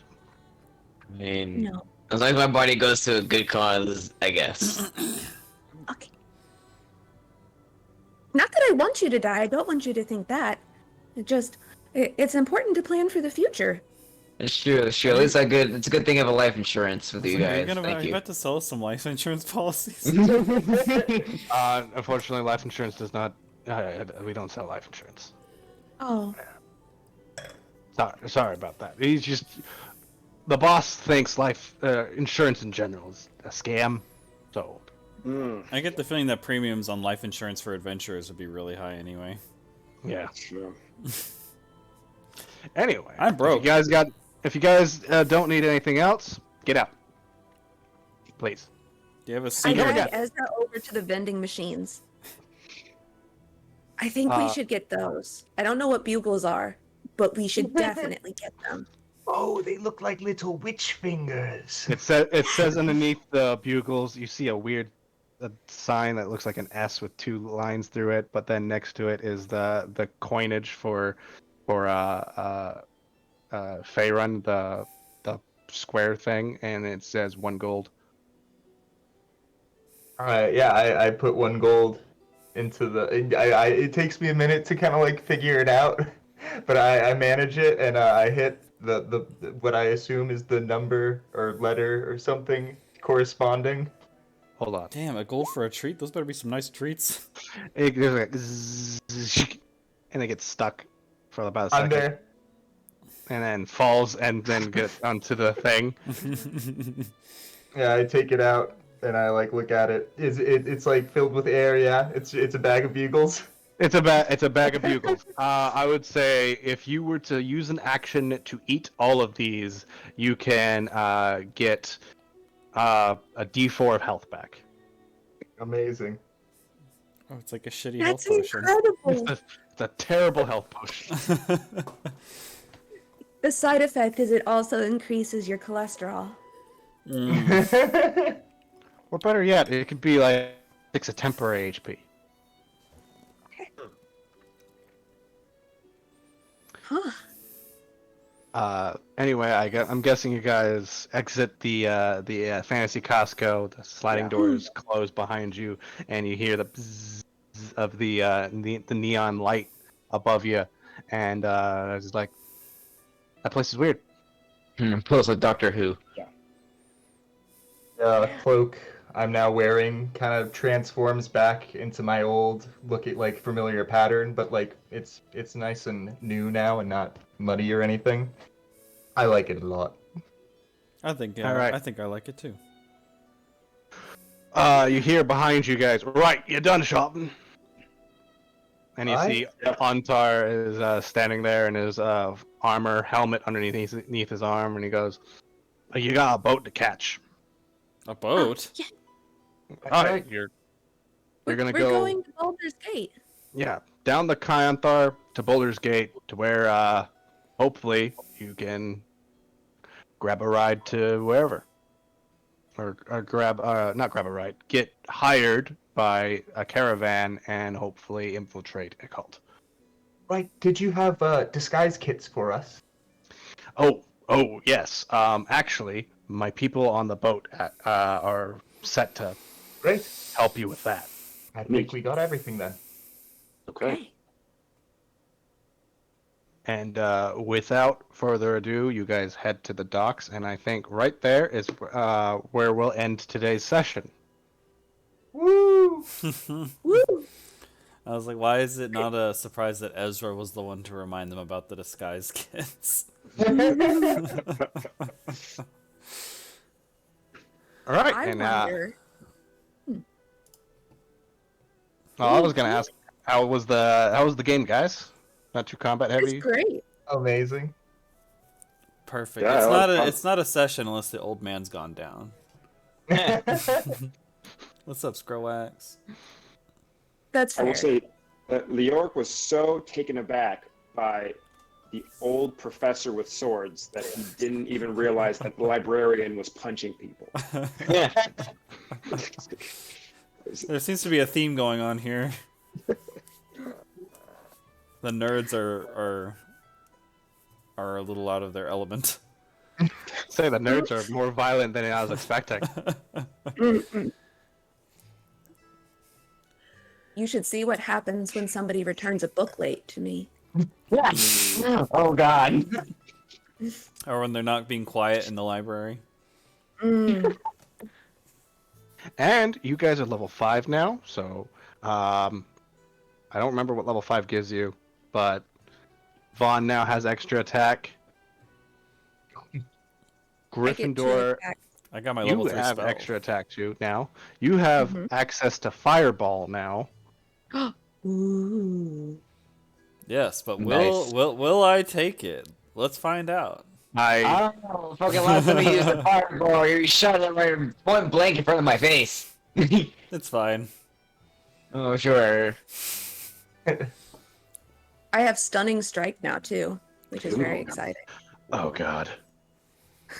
Have fun. You're gonna have one guy causing fear and then another using stunning strike. Crowd control. Oh god. I don't think that big guy swung even once. No, he did swing one time. He hit time. he hit me across the face He one hit time. you really good. He got a few licks in it, but he was like still, oh, run away! Wait, what the fuck am I doing? Run back! Oh! Oh, no, him again! Why am I groveling? Why am I surrendering? I keep forgetting that I'm muted. Did we gain the level? Yes. Yes, Oh, you're level 5. Level 5? And then I believe you get 2 spells for free from your level up of your choice. Undead Pearls. Oh wait, that's 6th level. Damn it. And then I keep thinking that Theseus is a sorcerer, but that's because he's a tiefling. He's not a sorcerer. necromantic wizard. Yeah. Right. There's 2 I'm wizards still on this waiting team. for the one time he revives an undead. It's a nice dynamic, though. I mean, I think it is. It is. We have a young wizard and an old wizard. I feel like I'm going to have to invest in having more hit points. It's okay. If you keel over, I'll just revive you. Oh, I Revive. mean, I've always wanted to be a zombie. I mean, or an eldritch. Can I be an eldritch horror? Can you do I- that? Can't really control it. Oh, I just come back. I'd probably come back as something dumb. The scene between me and Herbaceous is that like he studied at all these like prestigious schools. I studied in some backwater village in a graveyard. He just started playing with some dead bodies, doing some independent studies. Ooh, uh, you catch diseases that way, man. it made me appreciate life all that more. Oh, before we I know we've already ended the session, but can I do one last thing? Hmm? Now that I have a bag of holding, can I put the egg in the bag of holding? It has to fit into the opening. It does. Well, it's How big is the bag of holding? I've always thought that the bag of holding you can fit a person in there. You So can. if it could, I thought if you could fit a fully armored person in there, you could fit a dragon egg in there. Wow. There we have it. We don't have to worry about it anymore. You don't want to put them in there alive, though. It's fine. If my bag suddenly breaks because there's a dragon in it, we'll know. Does the egg need to breathe? I don't think the egg needs to breathe. No. It should be warm there's enough that. in there. Well, it's How does It's that a work? little. How does that It's a work in little real life? acidy, so That's true. I wonder mean, if it's temperature controlled. It's floating harmlessly in a demi-plane, and I don't know. I've always thought a bag of hotting and a bag of colding were 2 separate items. What, really? Yeah. Yeah. like a Like- portable fridge. Yeah. Oh, that is kind of dope, So- actually. Wait, there's a Would bag a of bag of- hotting? Yeah, like now. those bags they put pizzas in. Oh no. I love pizza Here's a pizza bags. man. Keeps your food steaming hot. Slams bag on the ground. My goodness. Okay. So, if Fantasy Costco shows up in hell, does Fantasy Costco take human souls as currency? Soul coins are a currency in hell, so yeah. Okay. I was just the thought occurred to me. We played a Descent into Avernus because I keep alluding to it. And I think I actually did make Fantasy Costco show up there, and they paid with soul coins, which was probably a bad idea since those, power your infernal machines. I also remember you died twice as a player. Oh yeah, but that was in Oh, 3 times. I died 3 times. oh, Oh yeah, I remember. I'll never forget. I will Jeez. never forget. Yeah, I had to sell my soul to Zariel to get out of that. Anyway, And then, Lorik, if With- you want more than those 2 spells, you can spend 50 That's gold right. per level to buy other scrolls. I did not realize that I got more spells at the what was that 4th level now or 3rd level? 3rd. yeah, you get 3rd level spells. You should have At level access to 5. Fireball now, Mhm. or Oh shoot. weird necrotic. Yeah, there's spell. a lot of necromancy spells that open up in the 3rd level. You should have a look Summon at those. undead. Oh, there it is. Oh no! Oh no! Do I need to find? Skeleton token? I think I have skeleton tokens, but I kind of want to get special skeleton tokens for Theseus. Yeah, there's life transference, that's necromancy. cool. There's vampiric touch, that's necromancy. Summon undead. Alright, I'm learned the other learning day summon that cure undead. I can wounds. only pick 2. This is 2 not for good. free. You can pay for other ones. There's so many options. Is if he has the scroll to copy. Yeah, he has to buy the scrolls if he wants more. What else is there? There should be some other ones, I think. See fireball, feign death. That'd be useful for some scenes, but really like good- not useful in combat. A really good roleplay one would be Stow Curse. what's it called? The one that that slows down the rotting of bodies. What was that called? That's a cantrip. Gentle Repose. No, it's not a cantrip. That- It's a spell. Is No, that a I thought it was spell? a. Uh-huh. Yeah. I'm pretty sure it was a cantrip though. Really? I think Yeah. it's a cantrip if you're a grave cleric. Oh, yeah, probably. I think Gentle Repose is like a second level spell. Animate Dead, that's a third level. What's a good use of Gentle Repose though? Like, I'm not gonna really If- want to save any bodies. You know, When theoretically, and we need to get his body to Costco. Yeah. It, Wait, it's like who? sticking them in the morgue freezer, you know? I guess.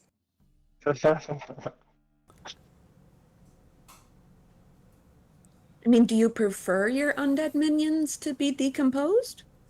Vampiric touch. Oh, they're gonna be skeletal, so I mean it'll be fine. Oh, okay. No fleshy No bits. flesh allowed, yeah. Yeah. I think you should go with It's a Vampiric Touch. a flesh-free zone. What's why does Wither this one and, just say tons? Wither and Bloom is also necromancy. Ooh. I actually have that. Or do I have that? I need to learn that, I think. Yeah, there's a shitload of necromancy spells at this point. Oh, God, I can that's still- I can speak with dead now. Oh, I have to do an undead voice now. No, I won't do If not, I No. It's I take it as a challenge. that. Hmm. I hope they sound like deadites. Ooh. I was thinking what. I'm I like the guessing Stow everyone who's Curse. played Witcher. I know of Witcher. I have not played it, but I Oh. have seen it. I have played Witcher. Yeah. I have There's, played Witcher.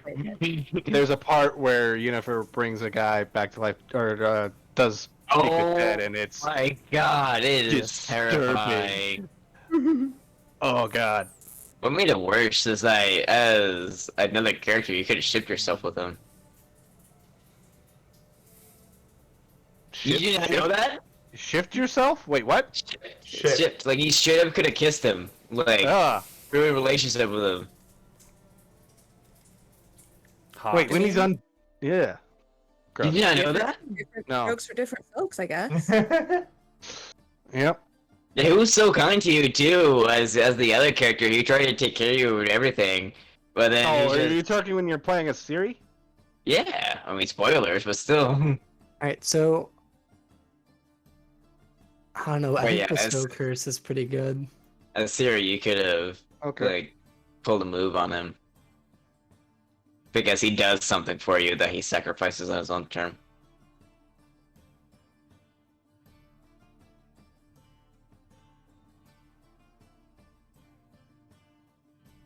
No, so let's say I have Animate Dead and Summon Undead. What's the difference? One just requires a body?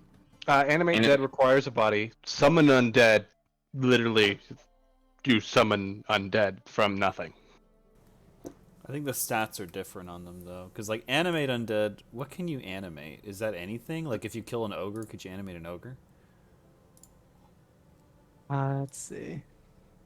I've always thought that if you did Animate Dead, you'll just summon a zombie version of the thing you just killed. So it'll be like the thing you just killed, just slightly worse.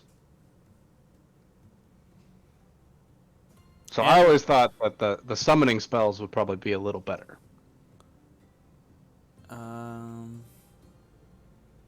Choose a pile of bones or a corpse of a medium or small humanoid within range. The GM has the creature's game statistics, so you'll use their stats. Whereas Summon Undead has like specific stats. Yeah, so Summon Undead just gives you a creature. Animate Dead is gonna basically allow you to use the stats that they had in their life for 24 hours. And you can also... You can use Animate Dead on 4 creatures at a time. Oh. Wow.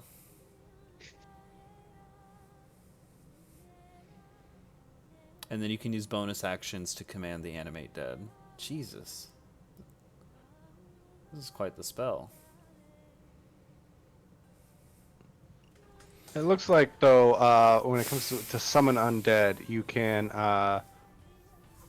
customize the thing you summon. It could be a ghost, or what the hell's putrid? It poisons like things around it, enemy or skeleton. ally. So, Oh. skeletons can do like ranged attacks.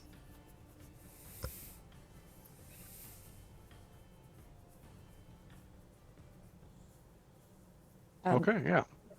Alright, I'm gonna stick with summon undead because that might be a bit more useful. Honestly, I could use both and just have an army. I thought that's what you were already doing. Oh. I mean, you're hunting down a cult. Eventually, you're gonna find create undead scroll. Yeah, no kidding. Likely. Yeah. Anyway, it is 11:50. I'm gonna have to call it a night, guys. So thank you for Yes. playing.